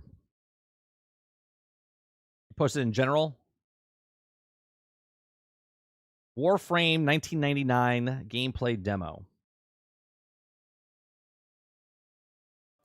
Well, this is 22 minutes long. All right. We'll look at that in a second. We're gonna watch Kingard's thing first. We haven't watched the Kingard video in quite some time. So we're gonna watch Kingard's video. If you guys don't know Kingard will be on the show. Kingard will be on the show on Thursday night for the Game Awards with us, with me, Sarge, and Greg Owen, as we just bullshit as the Game Awards are going on. Come and join us starting at 7 p.m. Kingard and Greg will probably join us. I don't know if they'll be there at 7, but they'll come in and they'll join in the show as we go on. So, all right, let's watch Kingard's video. Again, haven't seen a Kingard video in quite some time. Let's see if this is a good sound. Make sure everything's good. All right. Stock that's plummeting, shareholder investigations, canceled live service, and refunding pre-orders. How did Ubisoft, a company once praised for beloved IPs and ambitious titles, get here? In the consumer-driven gaming industry, every dollar spent counts. It's a player's vote in the ballot box that says, "We like this, keep giving us this," or "Dear God, this is awful, stick this in a landfill, I never want to see it again." When it comes to modern-day Ubisoft and the decisions that they've made, did the players cast their votes? But what did they vote for? Or in Ubisoft's case, really, what did they vote against that put Ubisoft into a verifiably full-blown panic that we're going to review in detail? Let's get into it. No, this is a Ubisoft themed video. To understand what Ubisoft did wrong, first we have to acknowledge their success. I bet every one of you watching this right now can think of at least one Ubisoft title that you loved at some point in time. Oh, yeah. I think everyone off the top of their head is either original Assassin's Creed Black Flag. I love Division 1, Division 2. Not saying that they're all making crap games, but right now they're not doing very good. Splinter Cell, Ghost Recon, Assassin's Creed, Rayman, the list goes on for games and franchises that more than earned their places in the libraries of gamers everywhere. They recognize their winning formula. Yeah, was that more than earned their places in the libraries of gamers everywhere. Peter Jackson's King Kong. Yeah, it's bad. They recognize their winning formulas and doubled, tripled, quadrupled down on them. And this is great, right? I mean, if it ain't broke, don't fix it? Well, no.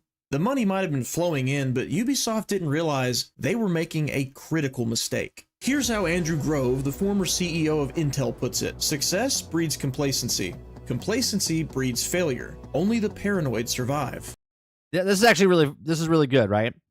Succeed breeds complacency, right? If you're a team that we'll use a sports analogy here, right? If you're a team that always wins, right?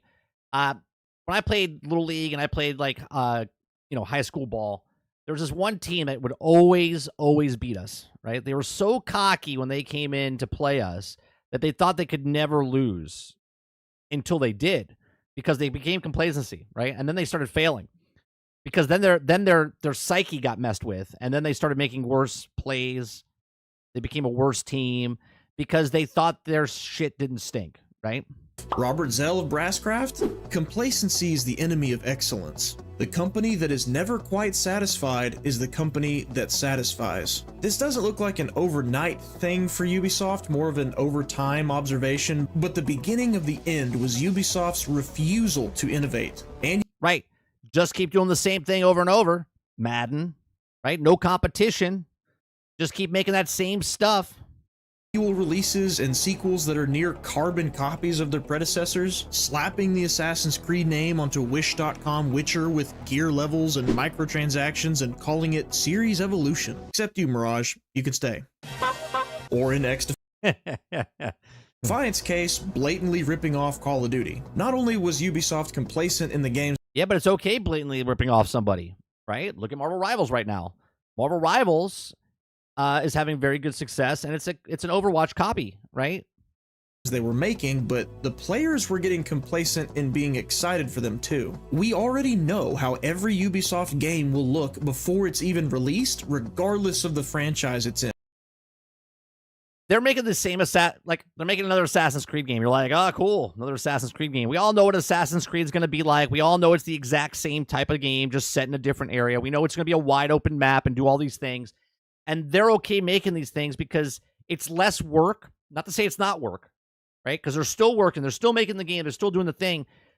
But they know what they know. And they're doing what they're doing by making these open world stuff. So sometimes they cram their game to make it an open world game. And you're like, it doesn't really need to be open world. It doesn't need to be what it is. It could have been, like, they could have changed it up. But no, this game made a shit ton of money. So, like, let's just keep making these. Far Cry. Let's just keep making these Watch Dogs. Let's just keep making these Assassin's Creed.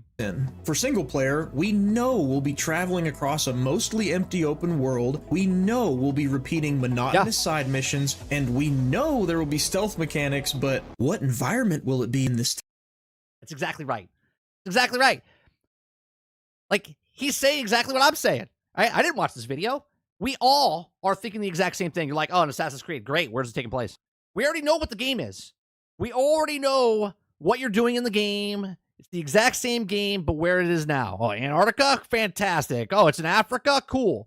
Time. Will the buildings I'm passing by on my way to the new fast travel point 100 times look Japanese or science fiction-y? Will my character model be a backpacked soldier or a hooded assassin when I'm infiltrating the same enemy outpost I've infiltrated in every Ubisoft game since 2006? Repeated mechanics across sequels is fine. In fact, that's what helps give franchises their own identity. But when Ubisoft does this every year for every game they make, there's nothing. Do you know what killed Star Wars? You know why Star Wars was so good at the time, right? Episodes 4, 5, and 6, they were good films on their own, but then it wasn't touched for 20 years. Okay? Then they made 1, 2, and 3, and then it wasn't touched. Disney got a hold of Star Wars and was like, here's a movie, like 2015, 16, 17, 18, 19. It's like, hold up, man. Like, You're drowning us. That's what Assassin's Creed's doing. That's what Call of Duty's doing, right? Now, Call of Duty is the outlier, not what it should be. They're trying to make Assassin's Creed every year. Every year you're making an Assassin's Creed. Like, there's no time to miss it, right? There's no time to miss Assassin's Creed. It's just, here's the next Assassin's Creed. Here's the next, whatever it is. There's no longer franchise identity. Now it's just the Ubisoft identity. I lost something once. My identity. They played it safe for too long. Now players are sick of the lack of variety. But Ubisoft didn't care. Yet. Enough people were still forking over money for their games, or, excuse me, a license to use their games that may or may not be revoked at any time.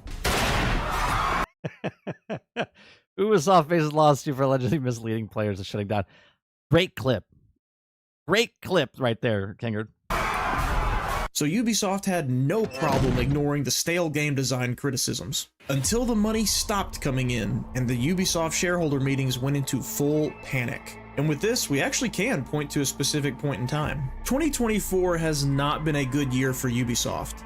That's too nice, let's try that again. In 2024, Ubisoft is the barely surviving victim of what I'll call the clappening. And the culprit?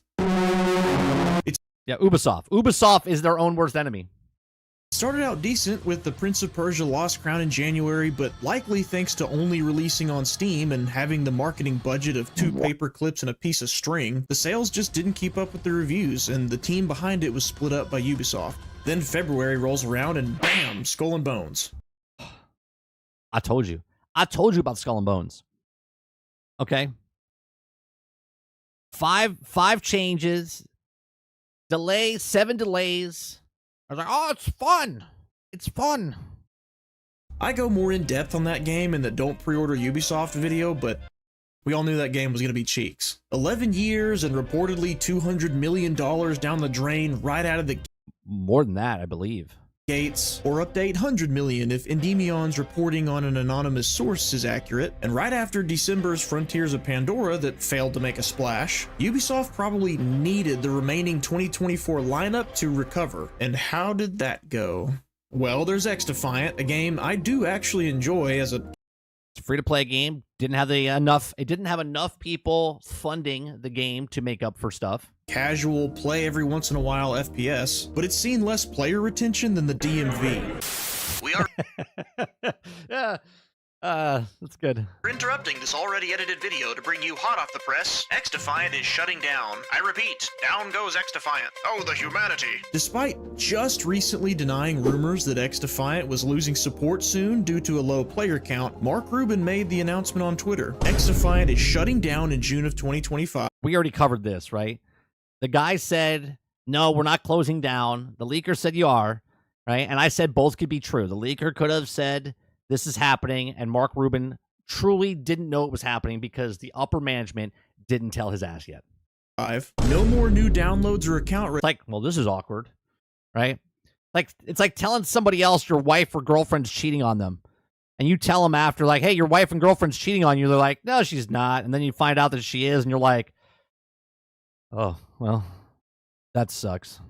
Registrations as of the time of this tweet, December 3rd, 2024. Anyone who purchased the Ultimate Founders Pack is getting reimbursed, and any purchases in the last 30 days are getting refunded. I never thought that this clip of mine would be this relevant this fast. Don't know why anyone would want to pay them, because Ubisoft could take this game from us at any time, but hey, that's just me. I love stealing. Check it out, though, before it doesn't make enough money and gets shut down in a couple of years. Maybe, I don't know.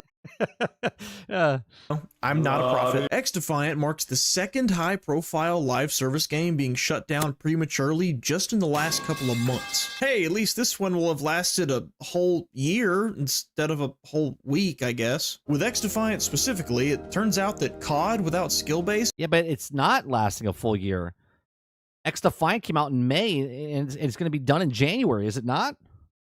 Is not enough to win people's commitment when your drip-fed content isn't dripping fast enough and your faulty netcode is still screwing with people's shot registration. You know, the main thing you do in a shooter. So now I had a video on this saying don't release your game XDefiant because your netcode is absolutely garbage. Do not release your game because it will not survive.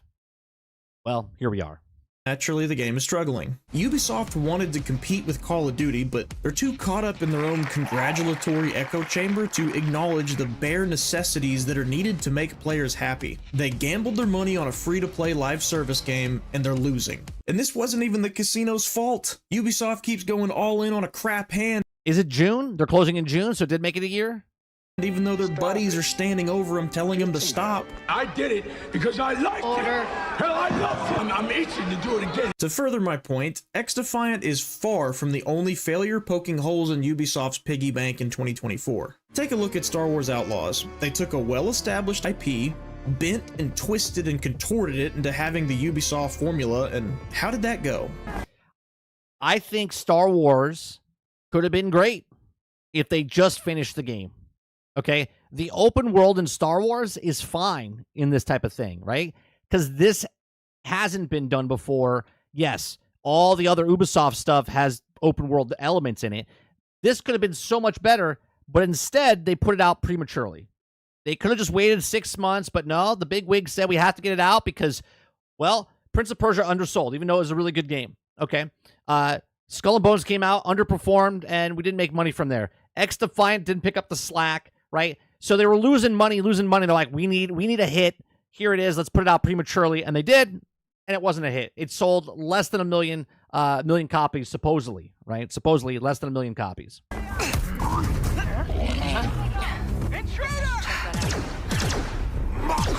Well, if you ask the influencers who promoted it in exchange for money and free vacations, it went great. More on that in another video. But if you ask the average player, it was arguably the biggest fumble Ubisoft has had in years. Stick a Darth Vader helmet on a big pile of poop, it's still a big pile of poop. Not the Star Wars IP. Yeah, but there's a Darth Vader helmet on that poop.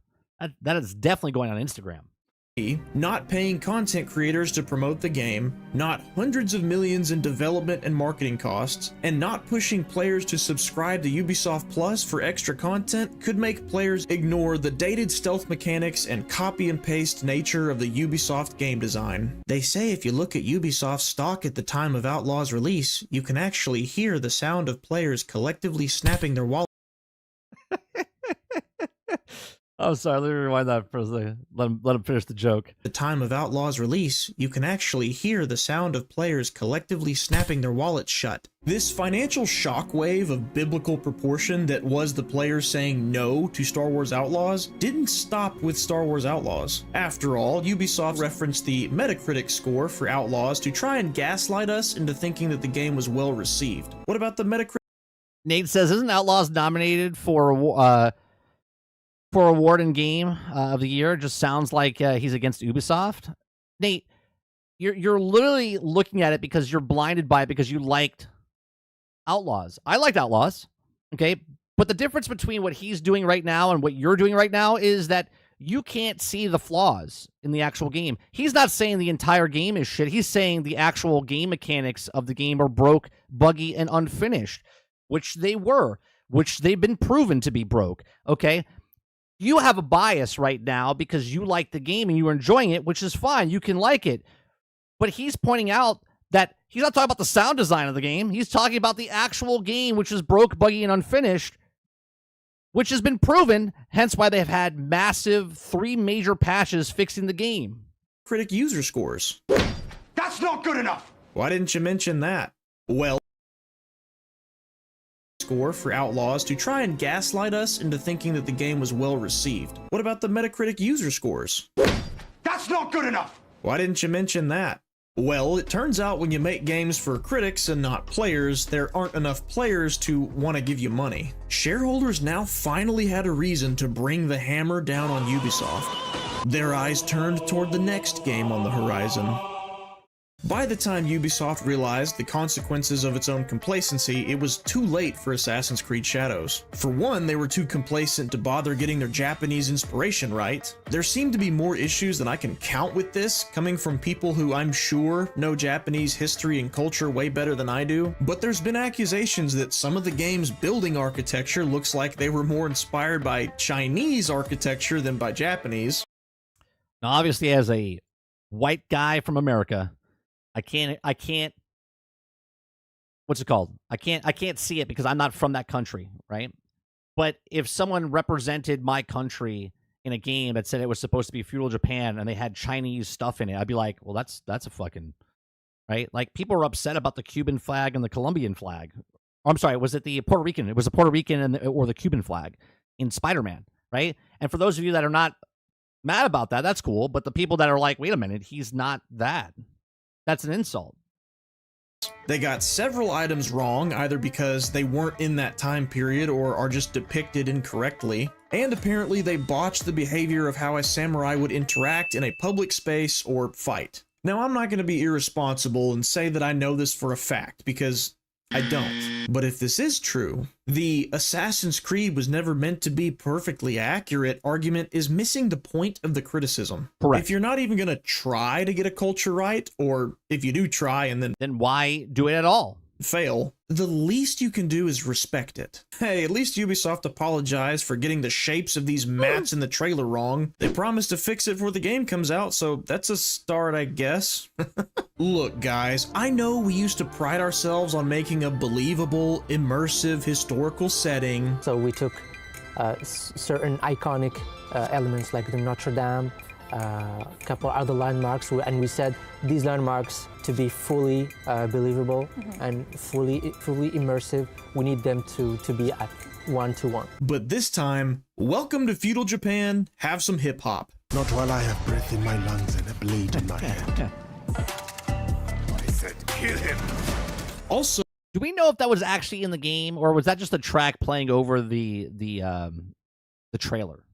so here's an obscure historical figure, Yasuke, whose significance to Japanese history and legitimacy as a samurai is at best academically debatable, and at worst painfully speculative. Now normally nobody would care that an Assassin's Creed protagonist is fictional, I mean they all have been so far, but Ubisoft was here to gaslight people into accepting Yasuke as a real-life historical superhero and chew bubblegum. And they were all out of bubblegum. Yasuke is our first historical protagonist in Assassin's Creed. What we know about Yasuke historically is just a bit, but it was enough to get the team really excited about the opportunity. That's like Amazon. They had like 12 pages of Lord of the Rings, and they're like, that's enough to tell us the story.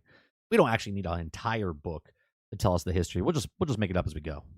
To work with him as a character just a bit, but it was enough. He can fight his way out of anything, but he's also super smart and can think his way through things equally as well, and is going to be somebody who always has a commanding presence. And he was the greatest samurai ever and was super cool and cured Santa's cancer to save Christmas. Thank you for saving Christmas, Yasuke. Look, I don't know about you, but to me, it doesn't look so great when the guy who's the source of the latest Yasuke samurai lore, Thomas Lockley, is outed as most likely being the one who edited Yasuke's Wikipedia and Britannica pages to insist he was a real samurai, right on time to credit his own book about. Bro. That's not how that works. That is shady as shit. Yasuke as a source, might I add, then disappears from the internet when the Yasuke samurai debate is traced back to him as its bedrock. He turned a couple of paragraphs of text he found into over 400 pages of book he could sell. Most of the evidence. You want to talk about a grifter? There you go. That guy right there. Had already been collected by other people, but it needed to be interpreted. It needed to be put in context, and it's only at that time not so much was known about him, so it was only a few paragraphs, maybe a couple of pages, something. And I just made up the whole thing. So basically it's a fictitious book now, right? There was like a paragraph, but I wrote an entire novel on it, so it's fiction, right? You can put based on true stories, I guess, like that. In comparison to this. Now it's 440 odd pages. Yeah.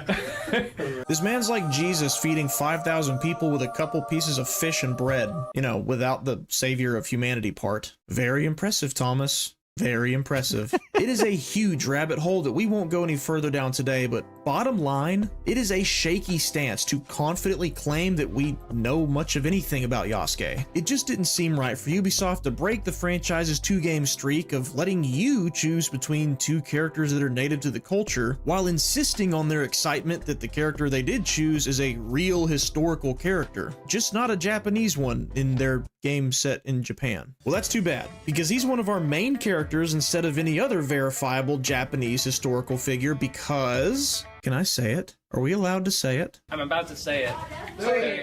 What's he gonna say? What's he gonna say? Go ahead, say it. Say it, Kinger. Because he's black. Stop! You violated the law. If you're not sure if Yasuke's casting and them playing hard defense over it is anything more than innocent coincidence, let me remind you that he was chosen to be a main character during this game's early development back in 2020, reportedly replacing the Japanese male character that was already planned for the game. And if you think about what was going on in the world at the time and how corporations were quick to try and capitalize off of what they saw as a new, powerfully passionate demographic of potential customers, it ought to make a little more sense. It's not their passion. It's just good business. Right, it's just good business. And they're so out of touch when they do it. Pairing playing as Yasuke with a hip-hop soundtrack reminds me so much of the way he leaps off of rooftops and flips backwards to face the camera before falling into a headfirst dive is just full of the exaggerated swagger of a black teen. In a post-Black Lives Matter world, there is only one acceptable response to a white man shooting waves of Africans for an entire video game. You gotta love people that make content. No. How do you do, fellow black people? And look, I'm not going to be offended on someone else's behalf. I'm just reading what I'm seeing, but it seems like at the very least, a very vocal plurality of Japanese gamers aren't taking too kindly to finally getting an Assassin's Creed game based in their country, only for it to not bother respecting a culture that takes the concept of respect very seriously. To the point where disgruntled gamers there have asked their government to investigate the game. Don't know what that means, but it ain't congratulatory. There's Right. It's not like, oh, what an honor. They're doing an investigation on us. That's fantastic. a change.org petition that suggests the game might be linked. That was said, Nate, by the actual developer. Now he's reaching the way he flips like a black teen. That was said by the developer. That wasn't said by Kingard. That was literally, this reviewer is black but still got memed for his race-based generalization. Backwards to face the camera before falling into a headfirst dive is just full of the exaggerated swagger of a black teen. In a post... That's not Kingard. For an entire video game. No. How do you do, fellow black people? And look, I'm not going to be offended on someone else's behalf. I'm just reading what I'm seeing, but it seems like at the very least, a very vocal plurality of Japanese gamers aren't taking too kindly to finally getting an Assassin's Creed game based in their country, only for it to not bother respecting a culture that takes the concept of respect very seriously. To the point where disgruntled gamers there have asked their government to investigate the game. Don't know what that means, but it ain't congratulatory. There's a change.org petition that suggests the GameSpot said the Spider-Man thing. IGN said the Resident Evil thing. Thank you. Game might be linked to Asian racism and demands Ubisoft cancel the game, and it's reached over 100,000 signatures. And Ubisoft put out a formal statement to the Japanese players that can be translated as, I'm sorry you feel that way. You know, the go-to non-apology when you want to end the argument, but you're not actually sorry for anything. I'm not sorry for what I did. In fact, I'm gonna do it even harder, but I'm sorry you got upset. I swear. Right. That's what it is. Buy this game. It's been investigated. Yeah, they should put that on the box. Like, you know, the Game of the Year edition. It's the investigated edition. To all of you, this is not a political channel. I'm not the one inserting this stuff into gaming. It's them, not me. Fine. Future editor Kingard with longer hair is gonna flip a coin. Heads, I start pretending that social agenda doesn't exist in the video game business so that I can be inoffensive to viewers and sponsors. Tails, I'm gonna start over-exaggerating the problem and become a screaming caricature of a channel to win over a passionate niche. Go ahead, future editor Kingard with longer hair. Ignore it or exaggerate it. Okay. All right. Neither. What did it say? Oh, I gotta go back. Hold on. Here. Neither, both are stupid. All right, back to Assassin's Creed Shadows. And then here's Ubisoft using other people's art without permission and possibly shamelessly jacking a katana design from One Piece. And for good freaking measure, here's imagery that appears to be associated with atomic bombs in the merchandise of their game that takes place hundreds of years before atomic bombs even. This is a bad taste, right? Because you're taking something that looks cool to make a toy, but you have no idea what it stands for, what it represents. Do you know what I mean? Even existed. Okay, stop right there. Did Ubisoft use AI to just pull random crap from the internet to make this game, or are they really that narrow-minded? Like, how do you put the time in to make it the most realistic and represent Japan, feudal Japan, but then yet put stuff in there that has nothing to do with Japan, right? And also represent the atomic bomb. In the way they look at Japan. I mean, they had to have brought in a consultant for this stuff, right? No. Right?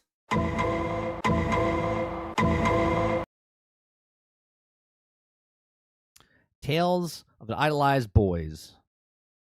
Okay, she's an associate professor. I'm interested in literal pictorial representation of gender, sexuality, and class in pre-17th century Japanese narrative, as well as analyzing the modern thereof. My first book, Tales of Idolized Boys, Male Love in Medieval Japanese Narrative, University of Hawaii, or Iowa, is a Buddhist acolyte tales, which often depict a romantic relationship between a Buddhist priest and the adolescent boys. Nice. Okay. Oh, that was just one consultant. There was another one who said in the New York Times that it was just people in the West who cared about Yasuke being a samurai. Yeah, that's not the narrative. The people that were upset were the people that were over there, not over here. Obviously, the people over here, doesn't really matter what they think because they're not from there, unless you are from there, right? And they're talking about your culture and whatnot. Then you have every right. I have no right. You know what I'm saying? Again, if they start messing around with my hometown or something like that, then I'll be like, yeah, that's not true. Ubisoft had been just ignoring the criticisms of Shadows since they announced it, but now with their pile of recent failures topped off by Star Wars Outlaws, they had to act. But by this point, September of 2024, it was too late to pull the plug on the massive investment that was Assassin's Creed Shadows. So my god, did their response speak volumes about how desperate they finally realized they were. 2 months before Shadows launch, Ubisoft did the unthinkable. First, they dropped out of the 2024 Tokyo Game Show due to various circumstances. Speculation was that Ubisoft just didn't need to show off the game there, but common sense says they knew that the sentiment from Japan around their game set in Japan was in the toilet. Way to eat that fourth burrito! So they passed on the event. Then they delayed the game from November of 2024 to February of 2025. Pre-orders, all 7 of you, you're getting your money I'm sure there was more. There was probably like 100 back. I'm joking about that number, but if rumors are true, yeah. Ubisoft was struggling to get pre-orders for this thing. Less than 8. Yeah, there was very little pre-orders, hence why they offered the money back to the pre-orders. Because if it was millions of people, they wouldn't have given the money back. But it was hundreds of thousands of people, and they're like, yeah, let's just give them their money back. 100 units total, or round about 7% of the pre-orders they got for Valhalla. It's working! It's working! Again, both of those numbers are just rumors, so grains of salt all around. Was this delay? No, Kinger, you said it, so that means it's true. To reduce Yasuke's role in the game, as also rumored? No, I doubt it. They're probably too far along for that. If anything, I'm guessing the priority really is to do bug fixes like the CEO said they were gonna do, and I could see them making some changes regarding people's criticisms, like removing the hip-hop or altering some in-game assets to be more reflective of Japanese culture, like the architecture. But why delay their game to compete with Monster Hunter Wilds and Kingdom Come Deliverance 2 in That's going to be a sleeper hit right there. Kingdom Come Deliverance 2, when it comes out, that's going to take a lot of people away from anything else. In February, instead of just fixing it after launch like they did with Outlaws? Well, historically, Ubisoft hasn't really cared about launching games that weren't ready, but that was when they thought they were too big to fail. Now, after the failures of 2024 so far and their stock dropping to the depths of Davy Jones' locker, I think they realized that they literally can't afford for Shadows to launch in a broken state. So they're doing what they always should have done and taking the extra time to make it launch ready. Well, in my opinion, Assassin's Creed Shadows was going to be like 40% broke. Okay? And now it's going to be 30% broke. You see what I'm saying? So because remember, it was supposed to launch in November. So by February, right? Let's say it would have been 40% broke when it came out, and they would have fixed it over the next couple months. And by February, it would have been better. That's what they're doing, just behind the scenes. So they're going to change it from 40% broke to 30% broke, but it's still going to be broke, and it's still going to take 8 months to fix. But if nothing else from that, just take this away. The people out there who paid up to $130 for a pre-order, Ubisoft was ready to ship you a game so... That's right. That's what people forget, right? And I will die on this hill. They were going to sell you a $130 unfinished game because they're finishing it right now. They're polishing it right now. They were going to release it last month, broke, buggy, and unfinished, and you were going to eat it up like nobody else's business. Unfinished, it warranted another 3 months of development time, and you still gave them your money anyway. See you, chump. What the hell? We'll see how the final product works out, I guess. What is it, Winnie? I'm gonna go ahead and take them outside. Come on, you buddy. Sorry about that. Guess I'll put my ring on. I told my wife I would. But that's not all Ubisoft did. Instead of avoiding Steam launches to push people to Ubisoft Plus anymore, Shadows will be available on Steam day one. In fact, they're changing to day one Steam launches for all of their games moving forward. That's weird. They didn't do it before, but now they're doing it. I wonder why. A change of heart, perhaps? No. This is Ubisoft finally recognizing that they're not in a position to create artificial barriers for consumers anymore, so they're throwing in the towel and putting the game where the overwhelming majority of PC players download their games anyway. Imagine having to learn the hard way that was a stupid idea. Yep. But like a Darth Vader helmet can't turn poop into chocolate, neither can a Steam launch. Not even a 25% discount could get Star Wars Outlaws peak players.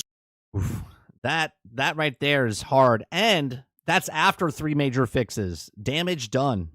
Over 2,500. It's almost like you can't use popular IPs to take shortcuts and you still need to just make a good game? Nah, that can't be it. Who wants to make a game and sell a game? Just keep doing what you're doing. It's the incels. That's what she looks like? This is the protagonist of Star Wars Outlaws? Ubisoft transformed a beautiful female model into literally a broom. Incel. And finally, to address the elephant in the room regarding Ubisoft pushing social agenda. That took a really long time to put behind you, Kingard. You had to rotoscope it out a little bit. You had to take a little, make them fit on the couch. Probably took way that spot right there probably took you way more time than you wanted it to. I'll ask you on Thursday when I see you. Agendas. The CEO said this, quote, "I want to reaffirm that we are an entertainment-first company, creating games for the broadest possible audience, and our goal is not to push any specific agenda. We remain committed to creating games for fans and players that everyone can enjoy." Translation, here's some words, but we're not changing anything. We remain committed. So if you hate us, and if you like us, you like us. And what happens when players vote with their wallets against this message? Well, obviously, you're sexist, racist, and misogynistic. Come on, I think we know the playbook now.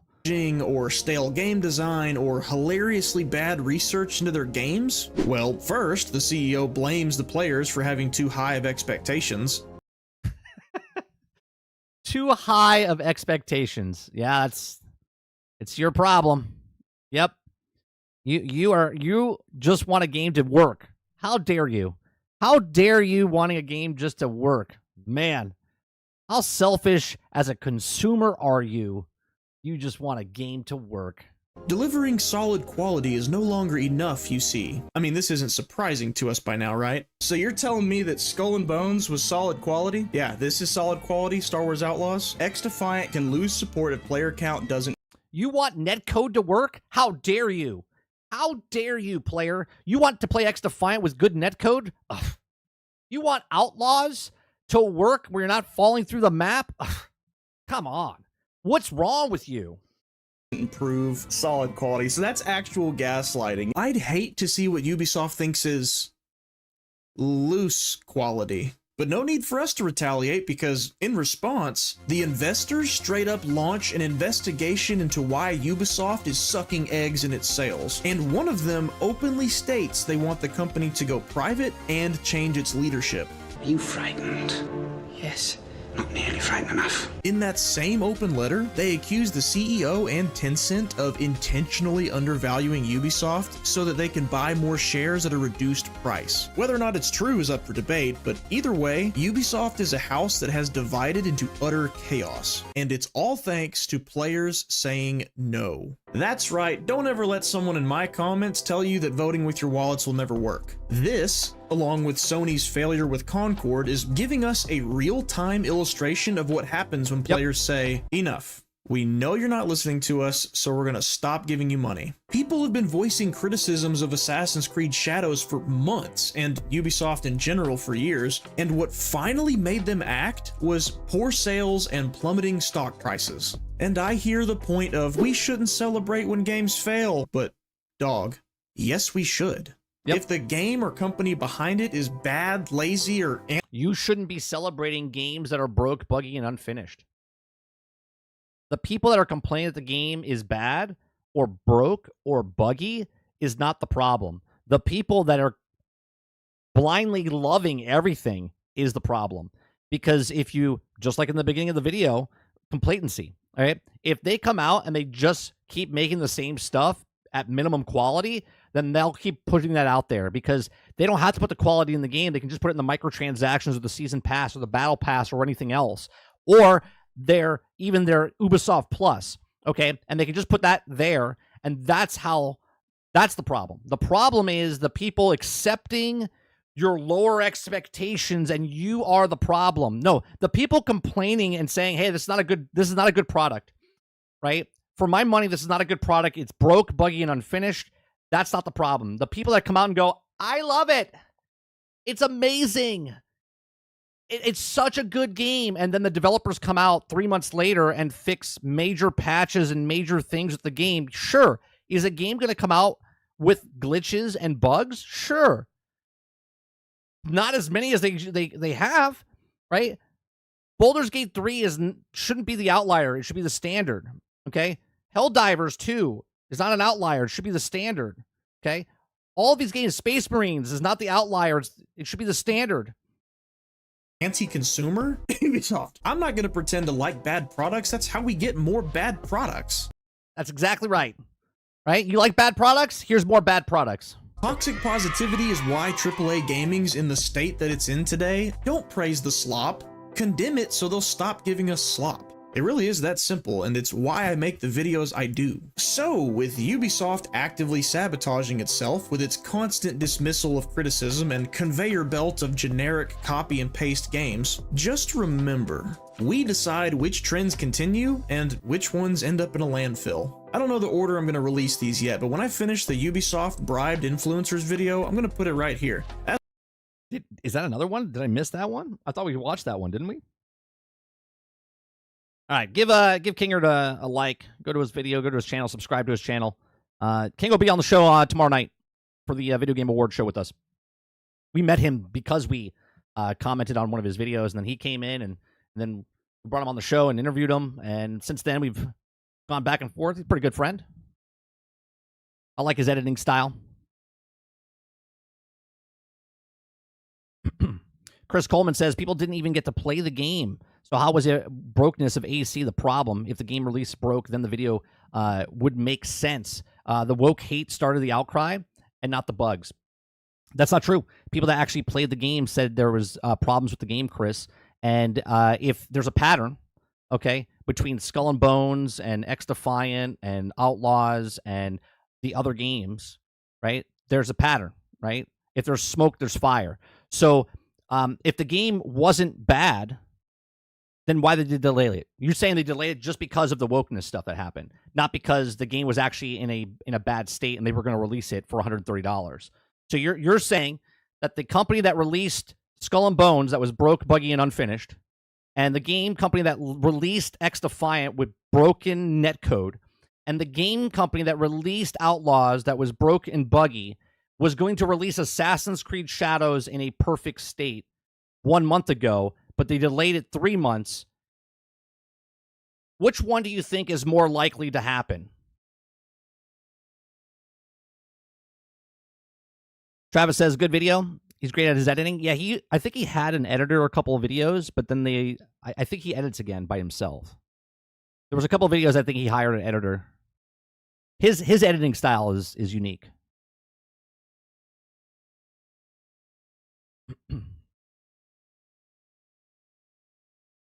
Eclipse says, oh yeah, woke outcry is why the pre-orders were not good. Okay. Yeah, there was a bunch of problems. And this is not just from this year. It was just this year was the peaking point of what was happening. Let me scroll back up.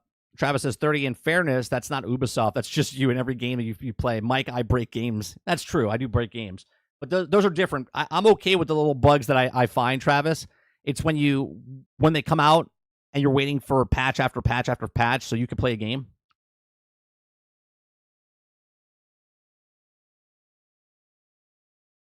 Jason says it has everything to do with Ubisoft and all their scummy practices over the years finally catching up to them. Exactly right, Jason. Exactly right. It's not just the woke stuff. It's releasing game after game after game and the broken, buggy tendencies that they have and then fix them over time. Arca says they aren't going to change the woke stuff. They have financial obligations to have that shit in their games from the certain investors, and the shit may be also even some governments. If they delay the game, it's because of its performance and not woke backlash. Correct. But people will look at it and say it's because of the woke stuff, and it's not. It's because it's a broken, buggy game.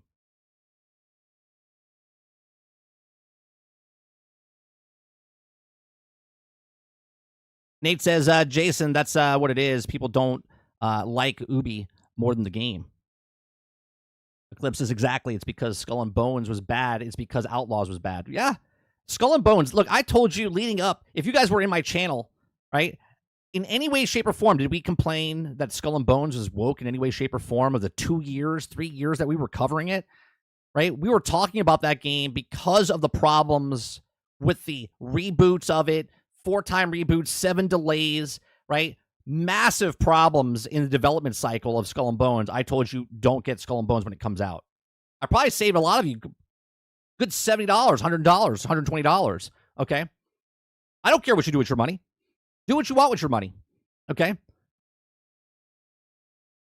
I definitely saved people money because that game came out broke, buggy, and unfinished. Now, as Mo says, eat your own food, right? But that game was in bad state when it came out, hence proven why they had to fix it, why they're still fixing it.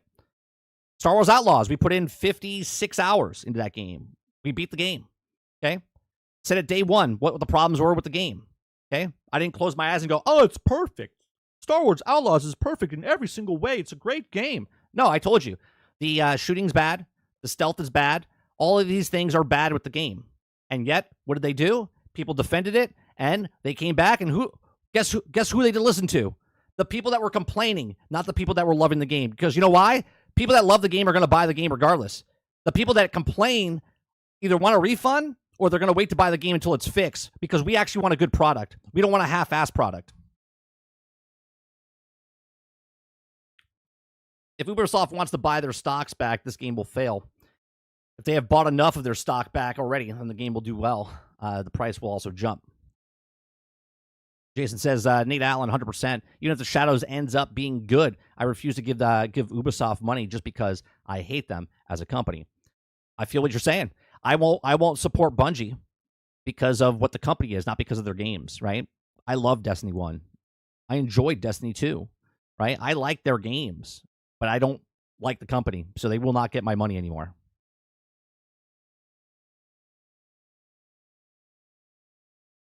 Travis said, you saved me from Skull and Bones, and why I learned respect for you, Mike. I appreciate that. I'm not trying to say shit just to say shit. I'm telling you why I say what I say based on the things that we see and hear in articles and reports.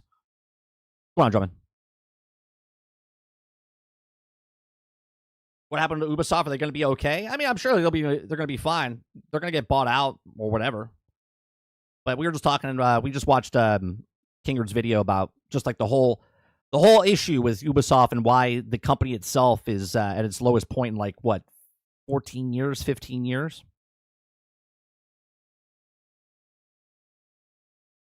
Dustin says, "Are you going to buy Beyond Good and Evil 2 full price?" No.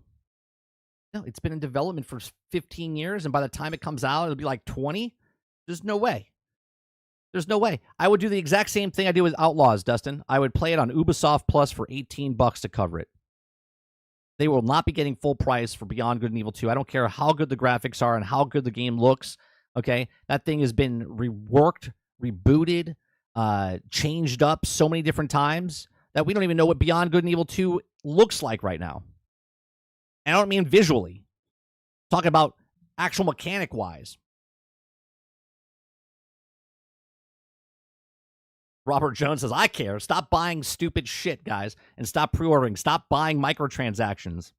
That's never going to happen, Jones. I learned that a long time ago. I'm just going to tell you why I don't want to buy something. And if people listen, they listen. If not, go buy it. But once you buy it, I don't want to listen to you complain about it because you were warned ahead of time. Nate says, correct me if I'm wrong, but didn't you say that you should have delayed Outlaws for months? So shouldn't they delay this one, make it better? I actually said Star Wars Outlaws needs 8 to 12 months. I said they did 1 year too early, is what I said, Nate. So I would say the exact same thing to Assassin's Creed. I'm going to assume, and again, I'm assuming and speculating, that the game's going to come out in just the same state as all the other games they released, where it needs a good 8 months to 12 months more in development time, which they won't do because they want to make their money.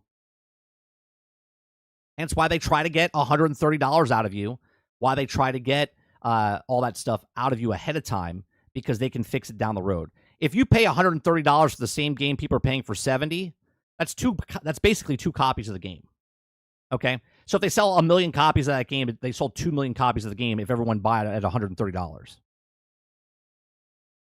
Eclipse says, I mean, look at GGG.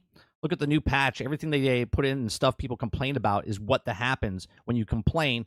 But it's not even complaining. It's criticism, right? It's criticism, right? People like to say the complain, but it's criticism. It's, hey, this is bad. This is not good for the game, right? You got to fix it. It's not worth the price point of what it is. Aren't you also anti-Gearbox? I'm not totally 100% anti-Gearbox. The reason I stopped, I didn't buy Borderlands 3, Travis, is because of the situation that happened back then. I'm not against Gearbox completely. I still enjoy Gearbox's stuff. I did purchase the Wonderlands afterwards. I just didn't support them when Borderlands 3 was coming out at that time.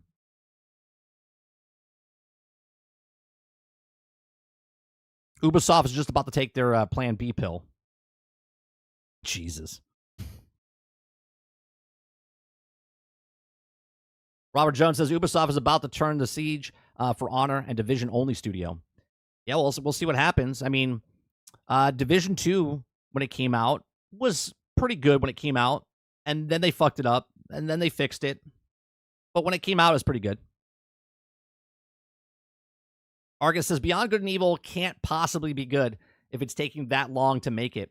Means they're also struggling on even knowing what they want to look like. Yeah.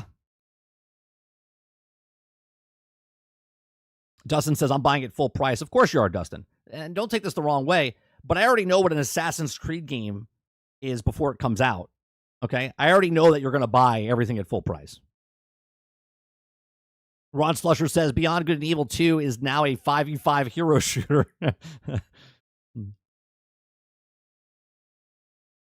Eclipse says, see this thing, Nate? They didn't delay it because they care. They delayed it because people didn't pre-order the game. That's right.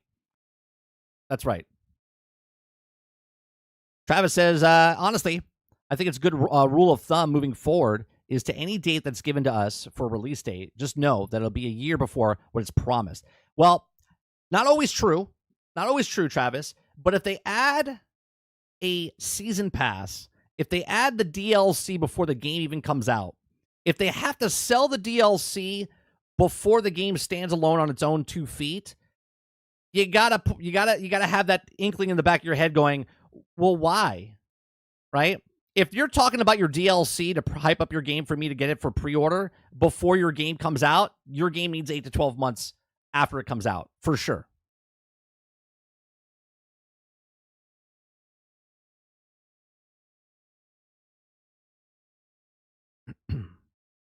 Sarge says the base their delay is off of pre-order numbers. So they lie, see if people believe their lie, then delay the game based off of it. Lie worked, still sell pre-orders. Jason says this is why I like Capcom. They reveal the game and they give you the date that is less than a year away, and the game ends up being great. Well, this is what it should be, Jason, right? If you give a date, then that date should be hit, meaning you know, right? Like, again, we say this analogy all the time. If I draw a picture and you're like, how long is it take you to draw a picture? A couple minutes, a couple hours, a couple days. Like, I know what I can do, right, as an artist, how long it's going to take me, okay? The developers know how long it'll take them to do stuff. Does stuff go awry or come up in problems and delay stuff? Sure. But upper management doesn't care about that stuff. They're going to put a date out, right? They're going to put a date out and say, well, now you guys have to hit that date. You have to give a date to motivate people to work to certain things. But they're going to hit that date regardless because they want to make the money. This is why they do the pre-orders. This is why they tell you about the DLC ahead of time. This is why they tell you about the season passes. This is why they tell you about the microtransactions.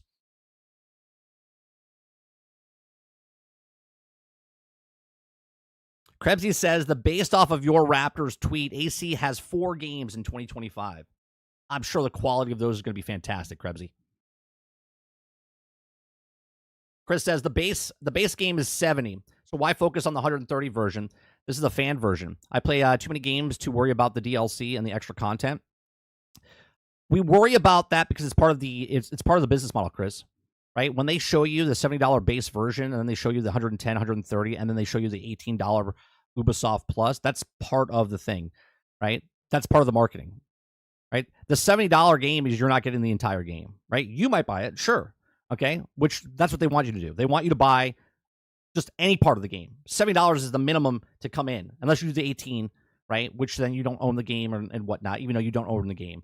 But we focus on the $130 version because that's what they want you to buy. They try to show you, oh, this is 70, this is 110, this is 130, but if you don't want to spend all that, here's the $18 a month, right? Regardless if it's 70, 110, 130, $18, it's a game that comes out that's broke, buggy, and unfinished. Still needs 8 months, still needs 12 months to finish. Robert Jones says, 30, you almost turned Travis into a true believer.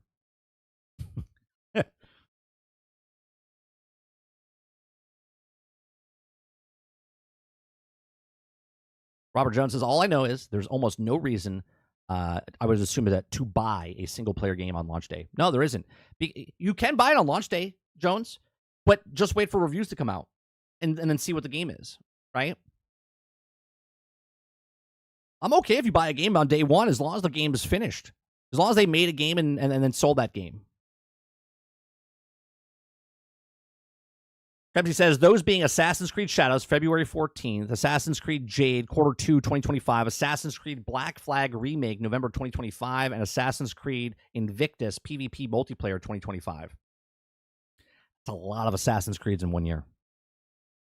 That's a lot of Assassin's Creeds.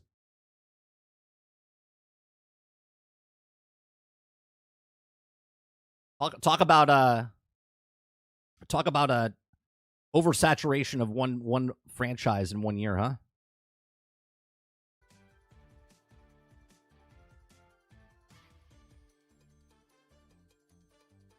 I feel like there's only 5% of single-player games at the point maybe any type of games are worth playing.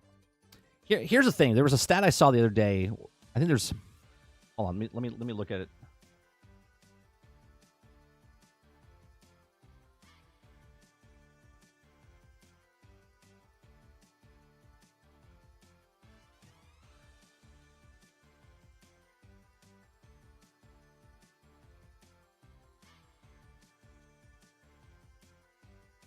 Where is the link to this?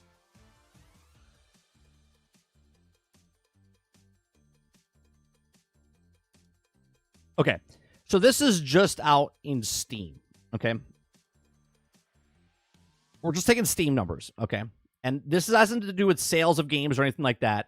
This is the Steam game releases by year, okay? So in 2024, right now, okay, last year in 2023, there was 14,324 games released. Okay, now obviously this is on Steam, but there's games that come on, lots of games come on just on consoles and come on both platforms and whatnot, right? If you look at just 10 years ago, there was a total of 1,714 games. Okay, why are we seeing more games that are incomplete, right, broke, buggy, and unfinished? Okay, than we did 10 years ago. Well, let's just look at the percentages of good games and bad games, like good movies and bad movies, right? 10 movies come out of a studio, 3 movies are going to make money, the other 7 are not going to make money, right? So there's a lot of games 10 years ago, 1,714. So when a game came out, the quality was good because they only came out with like 1 or 2 games from the studio that year, right? From the publisher. I'm talking about the actual game developers. Okay, they're all coming out with one that year or whatever. But the quality was much better back then, regardless of what it was. But now there's way more games being made today, right? By the end of this year, there should be 18,000, okay, just over 18,000 games being created. So how many games do you think out of that 18,000 games that are just small independent games that have come out broken, buggy, they just put them out there the day before, right? You get games, right? And that's just making the game that are launching out this year, 18,000 in 2024, right? That's not including the competition now. That's 18,000 games coming out and all competing for your 24 hours in your day. Okay? That's a lot of games. It's a lot of games. It's impossible. It's impossible for you to try out 1,000 games in a year, let alone 18,000 games in a year. Okay? That's a lot of fucking games coming out in 1 year. Okay? This right here, I believe, is just December up here. Right? This portion right here. Okay, this is everything that came out before. Okay? 14,304 games came out up until this point, and 3,700 games in the month of December. That's insane.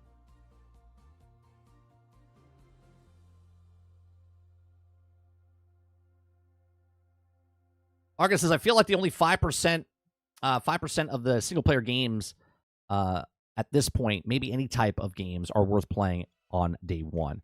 There's games out there that are fantastic. We've had fantastic games this year, right? I'm not going to negate that we've had good games, but there's a lot more games that come out that are not good, that are not done, and they put it out there broke, buggy, and unfinished. Yeah, the only reason why I got Monster Hunter is because I got to play the beta. It was really good. The PC on my rig, I don't know about everyone else. I thought it was great. Eclipse, when I played it, I still won't pre-order. I never pre-order games anymore, ever. Right? If I do get a game, technically it's a pre-order. I buy it the day it comes out, and then we'll play it that night, right? But I didn't pre-order. But technically I did pre-order because it was like hours. But I don't pre-order weeks or months in advance because I don't want to show them any interest of their game until they show me why I should be interested in that game. Chris says, if the game's broke, buggy, and unfinished, then that's different. I rarely pre-order and wait until the release anyway. Every game is not the same. At last, AC and Prince of Persia were received well.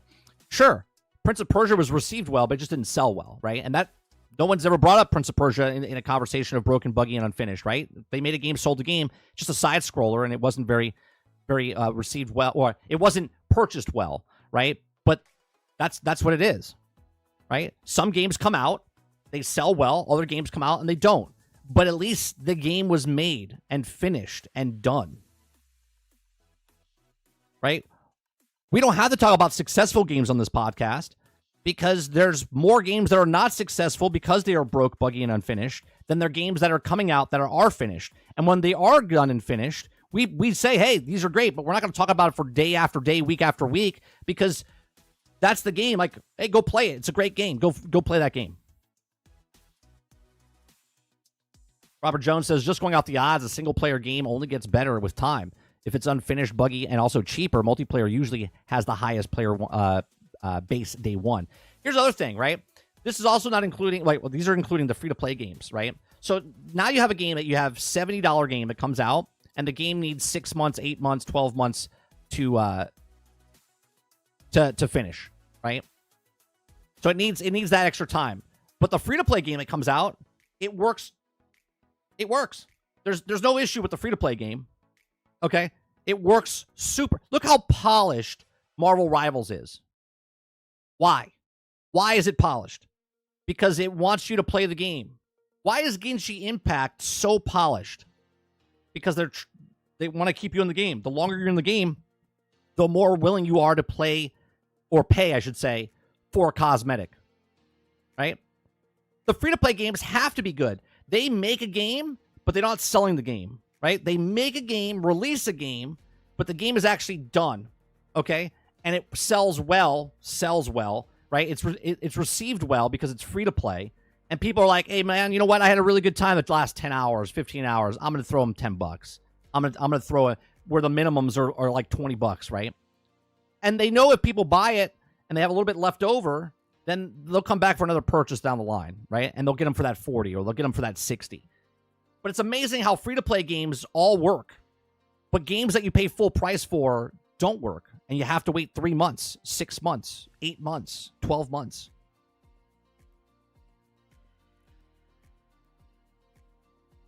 PS5 Blow says, King Trash says, more games come out on PlayStation 5 than PC. He's in his own world. Yeah, no.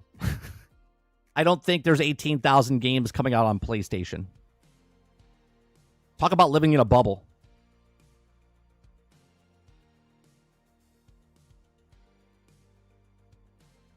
Argus says Marvel Rivals came out running fantastic. We need more of those. Right. But they need that to work. Right? Think about X-Defiant. X-Defiant came out in May. X-Defiant is done. Netcode was bad. How fast are you getting matches in Marvel Rivals right now? How smooth does it run? Are there people that might have issues with it? Sure. But the majority of the people, are not having issues. Majority of people were having problems in Star Wars Outlaws.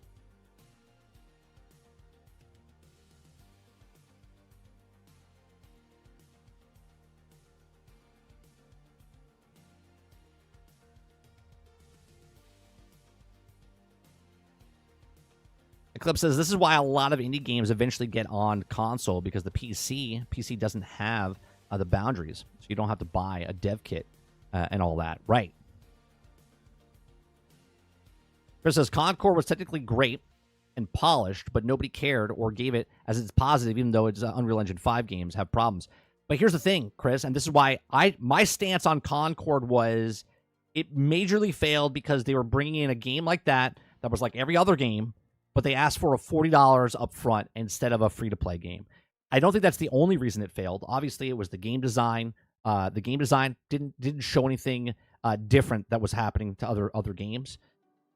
Obviously, the character designs weren't the best, and that was another reason. But we had a video of this, right? There was multiple things that Concord failed at and why it didn't succeed, okay? It didn't even get the opportunity if it was broke or buggy because nobody cared about the game because they're like, why am I going to... Let's just take Concord and put it in its own little bubble of just PvP games, okay? Apex Legends, Fortnite, the Finals, Marvel Rivals, Overwatch, whatever, okay? All of these games are out here for free-to-play. Free-to-play. And yet, why are players going to leave this game to go try your game if your game has issues or it's not fun or your character models, right? Why am I going to leave Fortnite where I have thousands of dollars invested in cosmetics and skins to come play your shitty looking characters in your game, right? I'm not going to come over. It doesn't matter how fun it is. I'm not going to spend money in your game and spend $40 to find out that I don't want to spend money in your game, okay?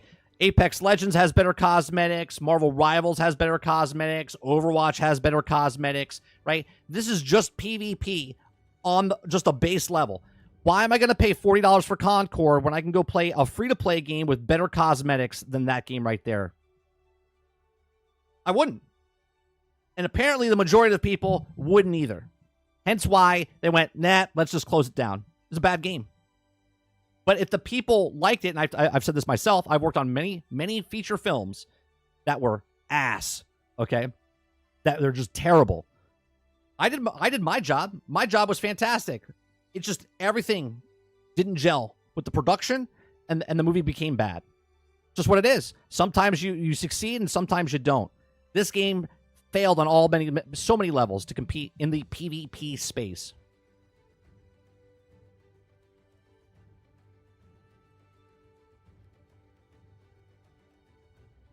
I've had no issues with Rivals. Oh, the one issue. I did have one issue. I lied. The one issue is when you play in...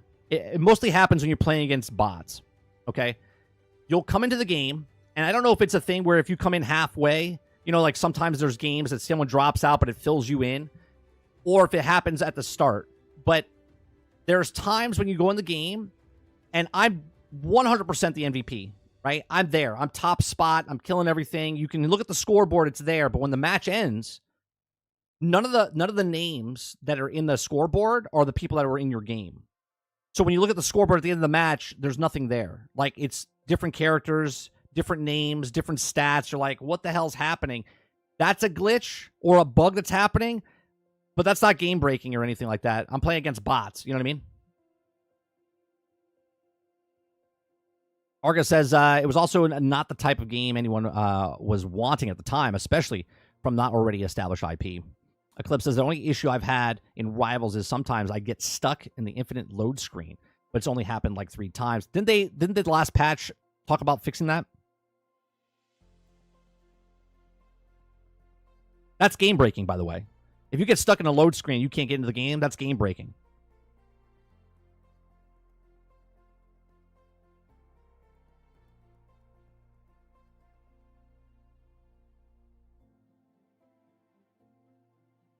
Waterbear, I know you put this in the game chat or general chat. 22 minutes of Warframe 1999 gameplay. Maybe we'll watch this tomorrow.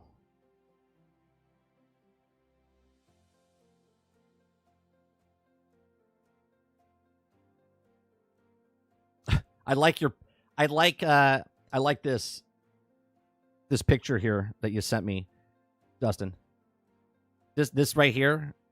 I like your style. Throwing all the bodies down this trap door here. That's like my fountain thing. I love it. I love it. I'm having a blast with Indiana Jones.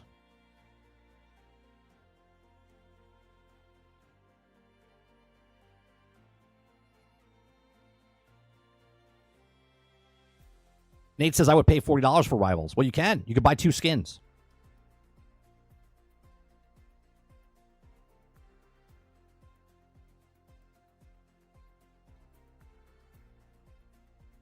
Travis says, I swear these bots went to Battlefront 2 School of AI.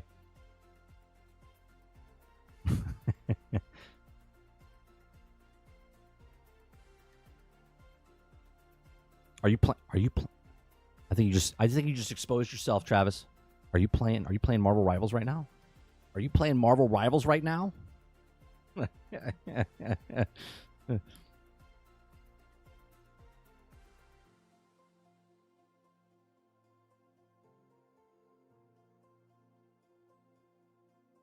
You just said that you're taking a 24-hour break. You can't even remember what you said 20 minutes ago. You're like, nah, I'm not going to play today.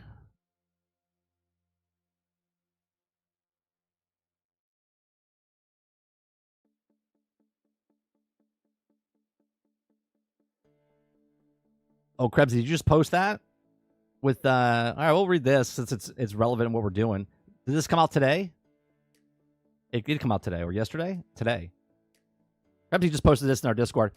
That's what I like about the community. You guys can just post stuff, and I can look at it in our Discord, and I appreciate it very much, right? Because you guys gives more content for me and more content for you. And okay, so Marvel Rivals director says Sony flopped. Concord didn't offer any unique value for players. A storm is coming. Okay, Marvel Rivals game director Thaddeus Sasser, what a name, okay, said he believes that PlayStation sci-fi shooter Concord failed because it didn't bring anything unique value to its players. Now, here's the thing. You can say, well, what does Marvel Rivals bring unique? The IP. That's all they need. The Marvel Rivals IP, okay, or I should say, yeah, Marvel Rivals IP of Marvels is the unique value for what it is, right? So Sasser, own game, Marvel Rivals released last week across PC, PlayStation 5, and Xbox Series S and X. After confident start from Steam specifically, the free-to-play shooter went on to welcome over 10 million players in its debut weekend. In contrast, despite of high hopes from Sony, Concord failed to take off in the same way. Following a lackluster launch in August, and the game was also taken off just 2 weeks after PC and PlayStation 5 debut. That's the new standard, by the way. If you make a game and it can get past 2 weeks, you beat Concord.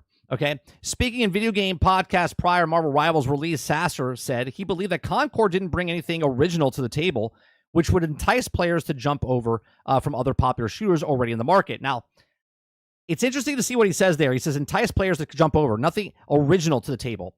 What's original about Marvel Rivals? It's an Overwatch clone, right? They got the team synergy stuff, okay? But it doesn't need to be original because the IP is such a well-known IP that IP itself is all it needed, right? The IP itself is all it needed to be like, and I've said this in the past about other games, not just because of Marvel Rivals. I said if Destiny came out, but Destiny was Marvel, if Destiny was Transformers, if Destiny was Star Wars, same type of game, but in those universes with those IPs, I would be more inclined to play those types of games because I already know the IP. I already know the lore. I already know the backstory. I already know all that stuff. That's how big and powerful IPs are. Okay. So it says they're switching. It says there's a switching cost. The director said, "I've already invested into Overwatch. I've got 15 skins in Pharah, and I'm not going anywhere." It's exactly right. Okay. So I literally just said this.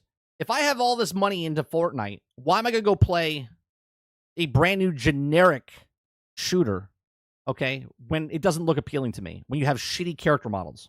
Okay, why am I going to go spend money in your game? But I have to spend $40 for with your design of characters is terrible.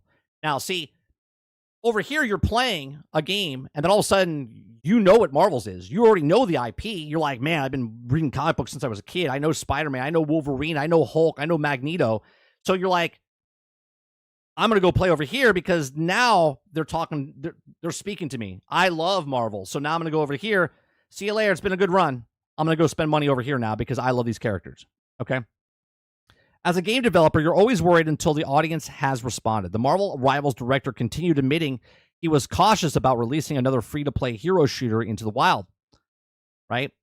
It says the truth is, though, that I don't think anybody can actually predict the game industry would be radically different today. There's a lot of games that come out and the people are like, it's going to do well. Then it flops, or people come out and go, it's going to flop, and it succeeds amazingly. So I think it's really hard to tell ahead of time if you're always worried about that. And this is where it comes where I always say, make a game, sell a game, right? If you make a game and you put all your passion into it, then other like-minded people, and again, I'll take my YouTube channel as is. I'm not the biggest YouTuber out there in any way, shape, or form, but I put my content, I make a stream, sell my stream, okay? And the people that like my stream will come and watch my stream, but I'm putting my 100% into each of my streams every single day, Monday through Thursday, right? So Sasser believes that Marvel Rivals has the fact that players can also take on a genuine of well-known superheroes in the favor. And it's also hooks gives people a reason to check out the game. 100%. The IP is the linchpin in this. If you came out with the exact same game like Overwatch, but it was an IP that nobody knew about, if Concord was Marvel Rivals, it was just Concord Rivals, as Ron Slusher said, I think yesterday, okay? If it was Concord Rivals, people still would give a shit because they don't know the brand, okay?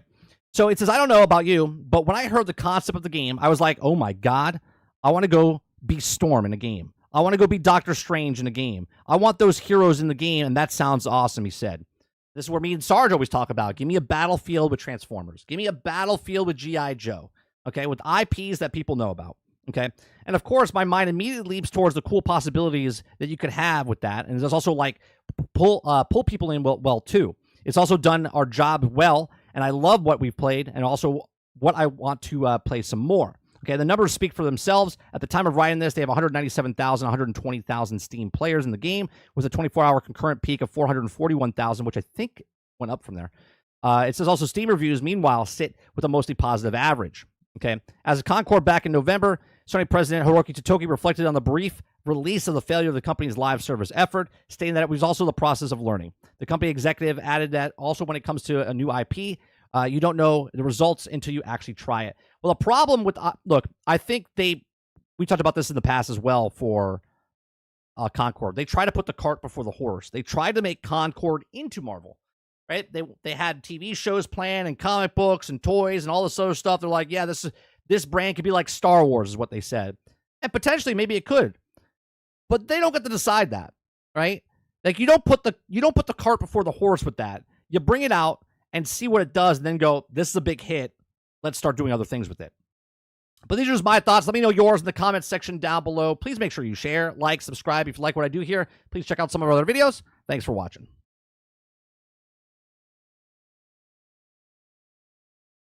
All right, let me see. Travis says 30 sent you a joke picture. Okay, let me see. Let me see. Let's play Overwatch, but with characters I care about. There you go. Yeah. It's exactly right, Travis. It's exactly right.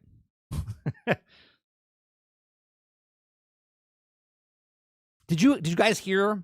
I thought this was stupid.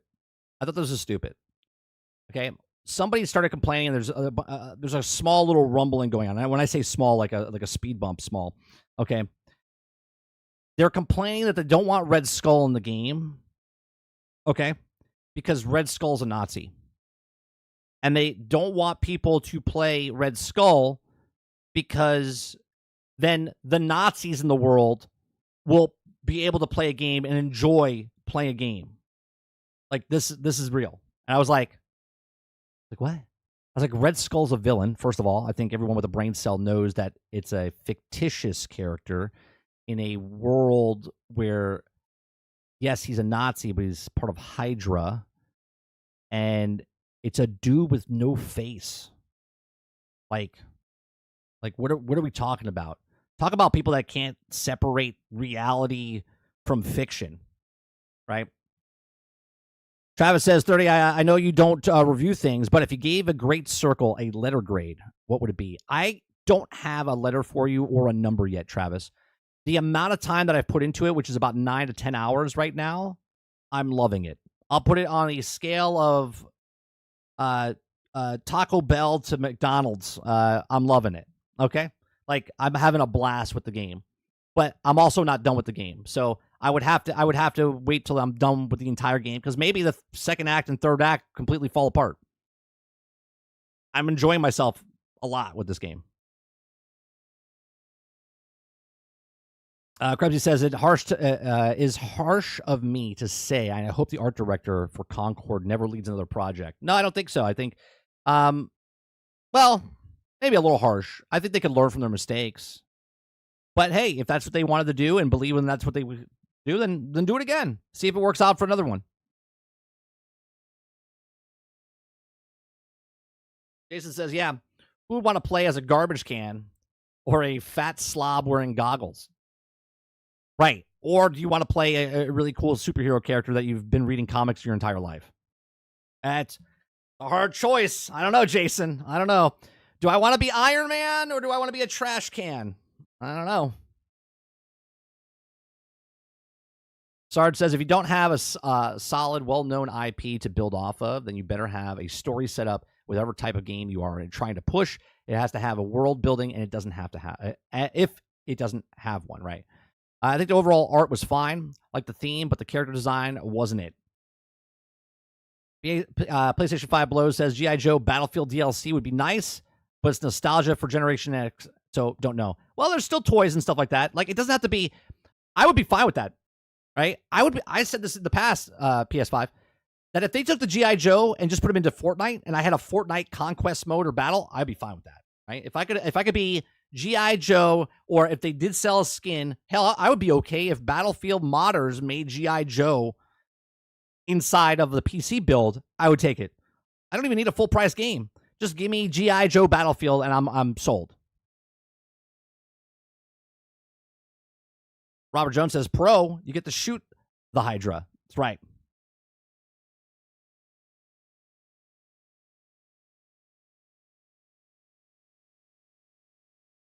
If you don't think G.I. Joe Battlefield would save the franchise, shit.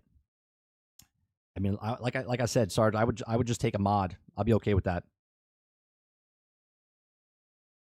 Nate says, I would love Red Skull. Well, you might be one of those people, Nate. I think all of us would, right? Like, I don't care about the villain, and like, it's a fictitious character based off of the things in a fictitious world. I just want to play characters, more characters from the Marvel Universe. You don't have to play them. If people don't like them, then don't play them.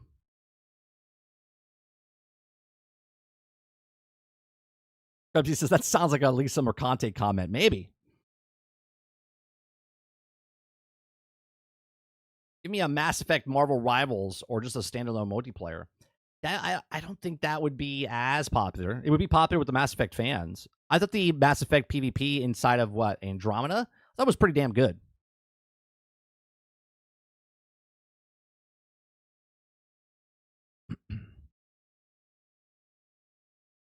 Am I serious right now about the thing? Yeah. No, I'm dead serious, Sarge.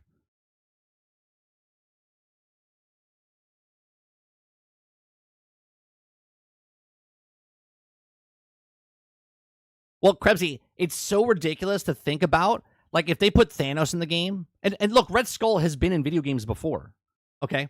You can literally play him in the Lego game. You can play Red Skull in the Lego Marvels game, okay? If you kick out Red Skull because he's a Nazi, well then, what's Thanos, who wiped out literally half of everything in the entire universe? Is he okay? Does he get a pass? Right? Is he okay? What about the other people that have wiped out thousands and thousands of people, tens of thousands, if not millions of people? They're okay, right? No, just Red Skull. Red Skull is the worst. Like, what are we talking about? Red Skull, fictional character, will bring together hidden Nazi sympathizers to do what? Yeah, exactly, Sarge. Salty says, seems playing on a PC bot matches don't complete any dailies or challenges or anything. That's not true. I completed them on my PC as well, Salty. So are you sure that they're not completing? Are you looking at and reading it the right thing? Like if it says like Wakanda match or something? I know for 100% for sure that they complete on PC.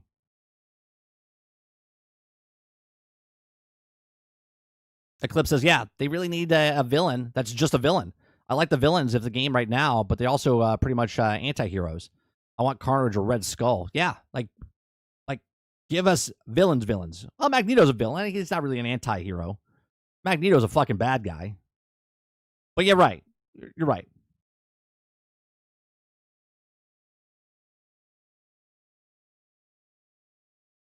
People also saying Among Us promotes violence and makes assassins because yeah, I saw that, the CEO killer. They're like, he played Among Us. You know what that means? Like that he likes playing Among Us? I mean, I don't understand. There's a lot of information coming out of that whole thing, Krebsy, and I don't know what's right or wrong. Like, it doesn't even look like the same guy, but, you know, whatever.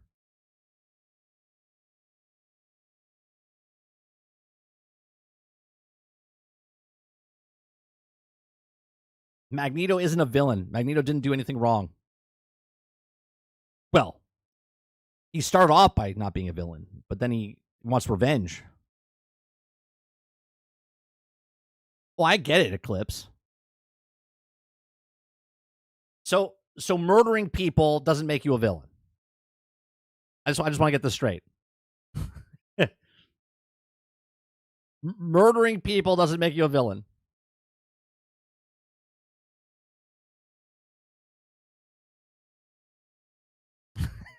Robert Jones says, Magneto isn't a bad guy. He just did a ton of questionable bad stuff.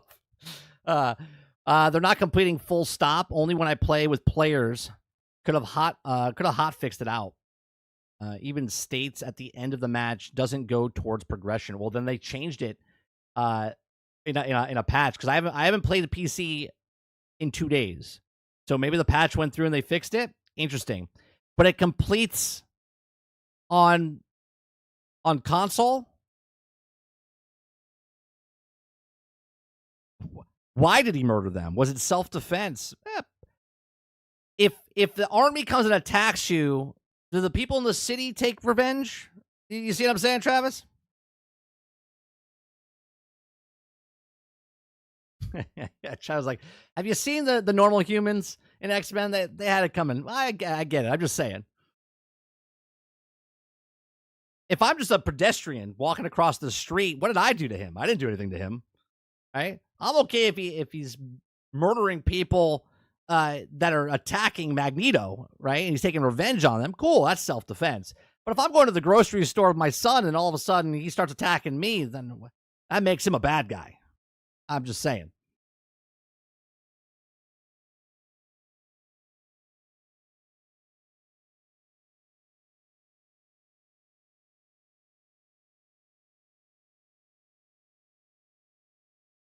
You know what I mean? Like, you do you. You take revenge. Eye for an eye, right? You started it. Someone's going to finish it. Well, they put out a tweet recently stating that the patch types and how to affect players and matches so silently hotfix. Well, now I'm gonna have to see if they did that for console as well. Has anyone played this morning on console? And if so, did they remove completing the stuff in with the NPCs. 30 most of the time, Magneto was too busy saying X-Men, welcome to die. Yeah, true. Everybody says, I wish Rivals was DC so I could get Condiment King. If it's the case Among Us, it should also cause serial killers to sprout up. Yeah, absolutely. I think it's also, I'm going to play Rivals and see how many times I get my ass kicked today. Yeah, someone that's playing right now, let me know. Travis, play against the bots. Let me know if you're completing stuff. Well, I think DC should make a DC Rivals. Just straight up copy Marvel Rivals, but with DC characters. Why not? Do it up.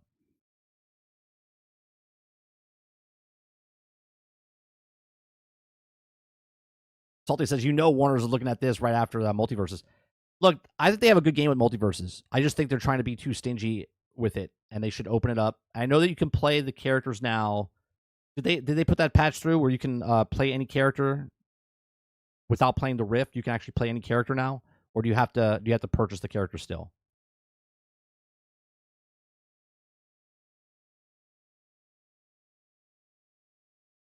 I'm telling you, Doc Ock could come in the game right now. Based on what Venom does, they can 100% do Doc Ock just like Venom, with the tentacles coming off his back and start hitting people. 100%.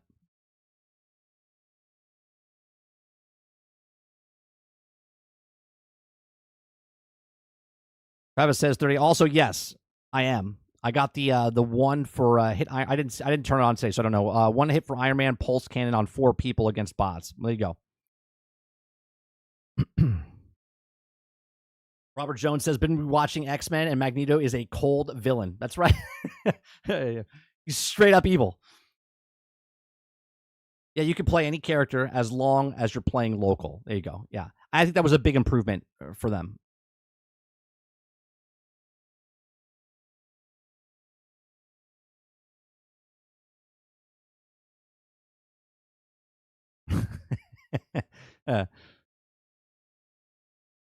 Daredevil would also just be a black screen, dark humor. Yeah, I said that. I said that the other day. I said when you play Deadpool, not Deadpool. When you play Daredevil, it would just be a black screen. All you do, your senses are high, or it's just a big blur. It's like really like black and white, but it's like a blur, and you just see like silhouettes of stuff. Right, that's your whole gameplay. It'd be terrible, but they give you that authentic feel. It'd be cool because it's in third person, so your character's in color, but everything else is black and white. That'd be interesting. Like a gray tone. Sarge says, wait, bro. Hear me out.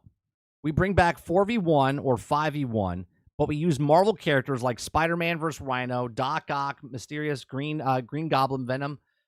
Oh, well, now Crowded's going to come in here, and he's going to start talking about, what was it called? Evolve, right? You want Evolve, but with Marvel characters.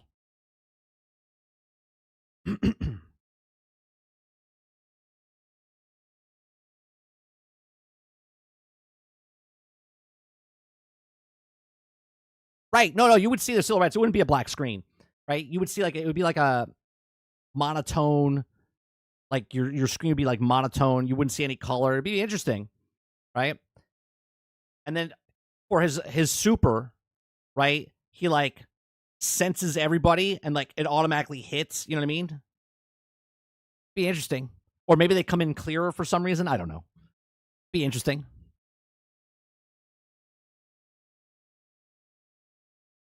They have that, Travis. They have a mod for Helldivers 2 that you can play Star Wars inside of Helldivers 2. It actually looks badass. I don't know if you've seen it.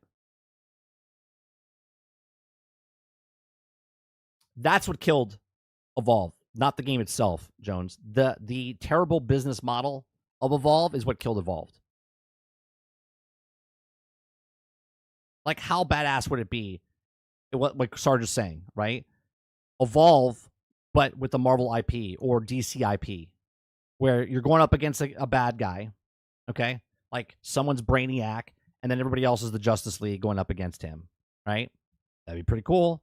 Or in Marvel, someone's Magneto or someone's Doc Ock, and then your other characters and you're fighting them. That'd be pretty fucking cool. And you unlock different, right? As you're the villains, you unlock other villains. And when you're good guys, you're unlocking other good guys.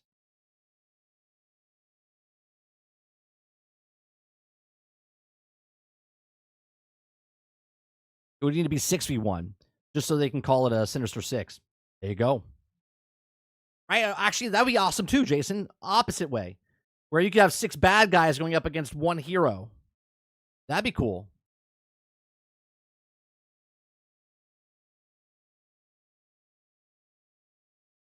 So many obvious ideas that they can go to too busy going, durr, we got nothing. The books, let's make a female character, Ray, instead of, Mara Jade, fucking Jade. Yeah, I don't understand why they didn't make a Mara Jade. Villain is Thanos. Avengers attempt to stop the snap. There we go. Look at us. Who would have thought? It's that what's that called? Paul Rudd when he's on the Hot Ones. Look at us. Who would have thought? Look at us putting our heads together and coming up with some cool shit. Right?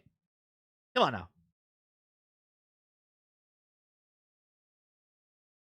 That'd be awesome. That would be awesome. Power fantasy achieved.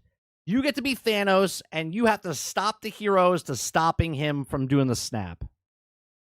And as the time goes on, each of the power stones he uses one of the power stones until he gets all thing, and then he snaps it. Yes. That's what I'm talking about.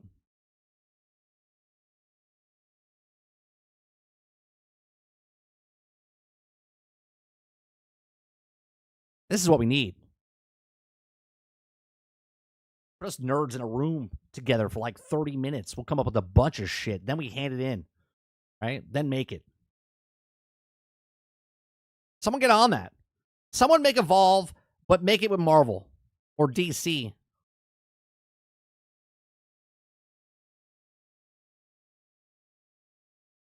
Sin says, howdy, folks.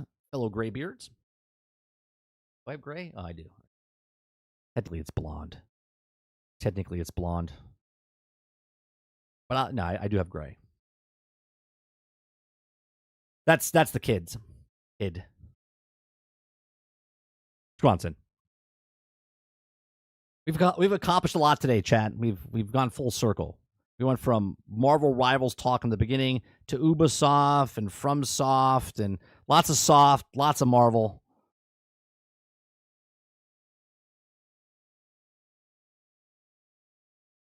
Marvel Rivals DC crossover. That would be if Fortnite's the closest thing to it, which is the sad thing, Nate. They should make a game where it's just a battle royale, but with just superheroes. That's a battle royale game I would play. Okay? Just take a battle royale, 100 characters, but team-based, Battlefield, whatever. DC, Marvel, fight. You know what I mean?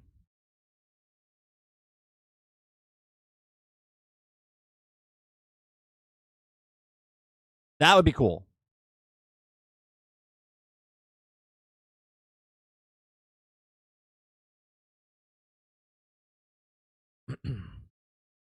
Yeah, I saw the remastered Days Gone might be announced at the Game Awards. Don't forget tomorrow night, guys. Today's Wednesday.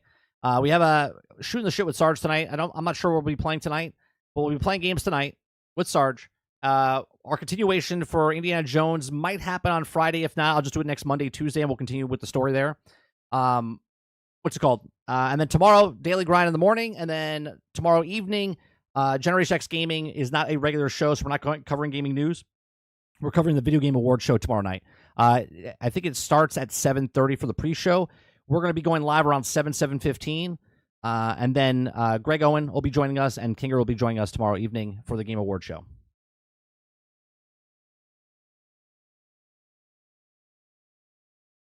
We can save gaming. We have so many ideas, Sarge. Travis says 30, well. Game design is hard, sure. We make it harder on ourselves by needing to overcomplicate everything, but still, it's hard. Oh, did you guys see? Travis, it's still alive. Did you see this? Hold on. Let me show you. I got to show you this.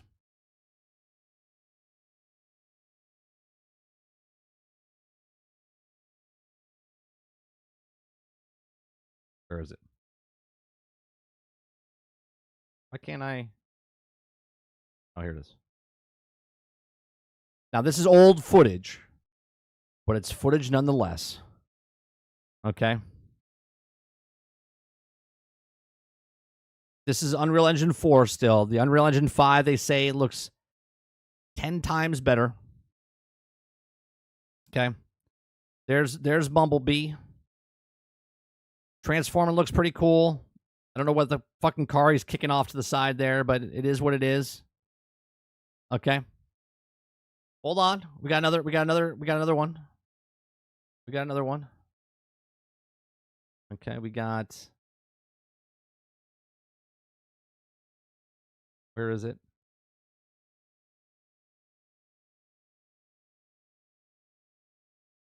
Where is it? Is this the yeah, so this is I miss the rest of our friends. This enemy. How have these people survived this long without our help? I miss the rest of our friends. This is from Certain Infinity 2020. This is the old stuff, which they say they're still using. So long that I can't remember anything else. But this fight is different. These things don't want to win. They want to consume. What are they? And worse, who sent them? We brought our war with the Decepticons to this world. Maybe we brought this on the Earth as well. Despite all that's happened, these people are working to bring us back online. Otherwise, we'd still be out there, deactivated and forgotten. Sarge says, please no cocks, please. Our lives. No pics. I mean, we Now do live on a have farm and there's second lots chance of to do the same for them. lots of roosters. This foe isn't our only problem. We have a common cause, but I can't easily forget everything the Decepticons have done. Rescuing humans again felt like second nature. I'm glad we could help. If we can earn their trust, then maybe we can learn to trust each other too. So there you go. Hopefully tomorrow we get some any new screenshots, anything from Transformers Reactivate. That's the game I've been looking forward to for 2 years now that we've known of, which I was looking forward to like 5 years when we didn't know anything about it because of leaks and stuff.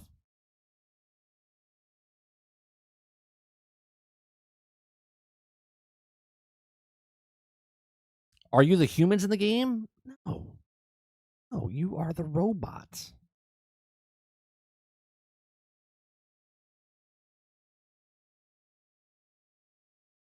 I mean, maybe you have to talk to them and they help you with certain things.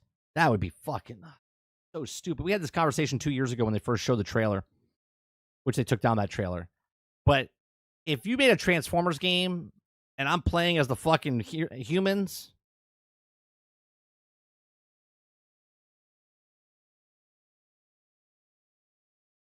I will drive. I will drive to their studio. Okay, and have a good stern talking to somebody. Okay? I will have a good stern talking to them. I will put them in their place. Like, what's wrong with you?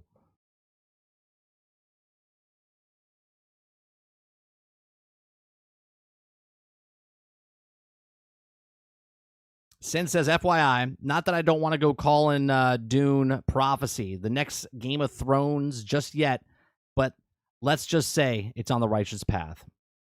Or are you playing? Are you playing Dune? The early access. I'm assuming you are.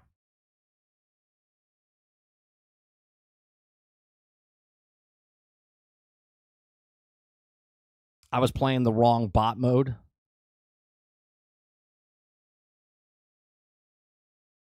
This gives you are the humans energy. Did you miss this? I'm confused. I'm confused. Did you miss this gameplay here? Did you miss that gameplay?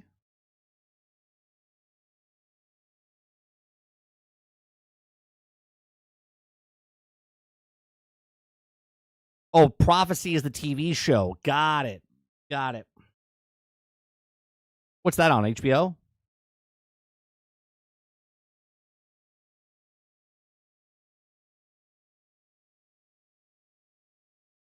Put some cow shit on the doorstep. Humans in Transformers game are like the AI soldiers in the Halo game.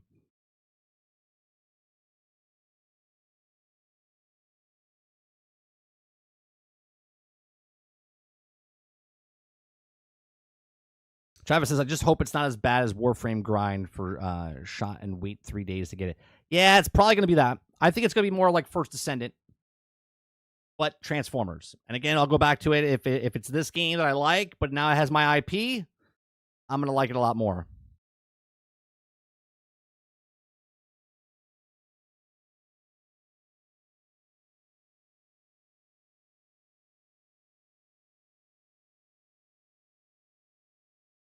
There's some audio files and stuff like that coming out that people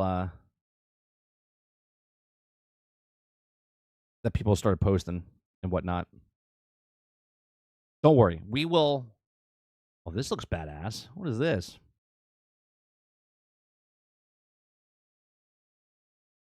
Dude, that look at this Megatron. Look at this thing. That looks badass.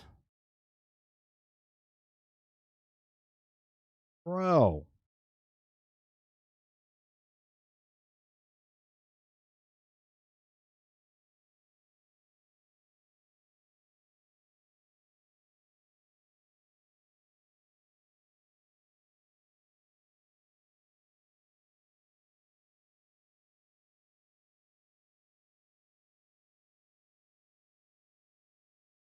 Okay.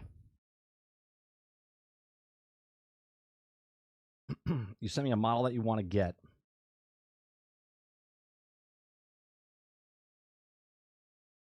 Is that a oh, it's a model. It is a model. That looks cool. Big Thundercracker fan?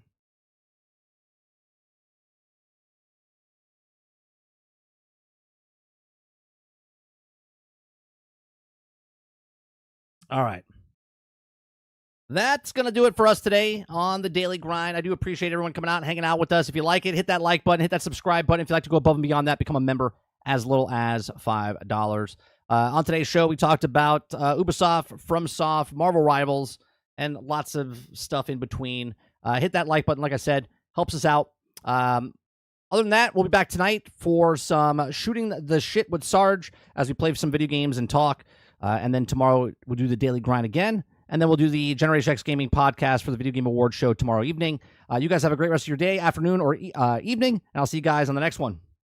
Peace.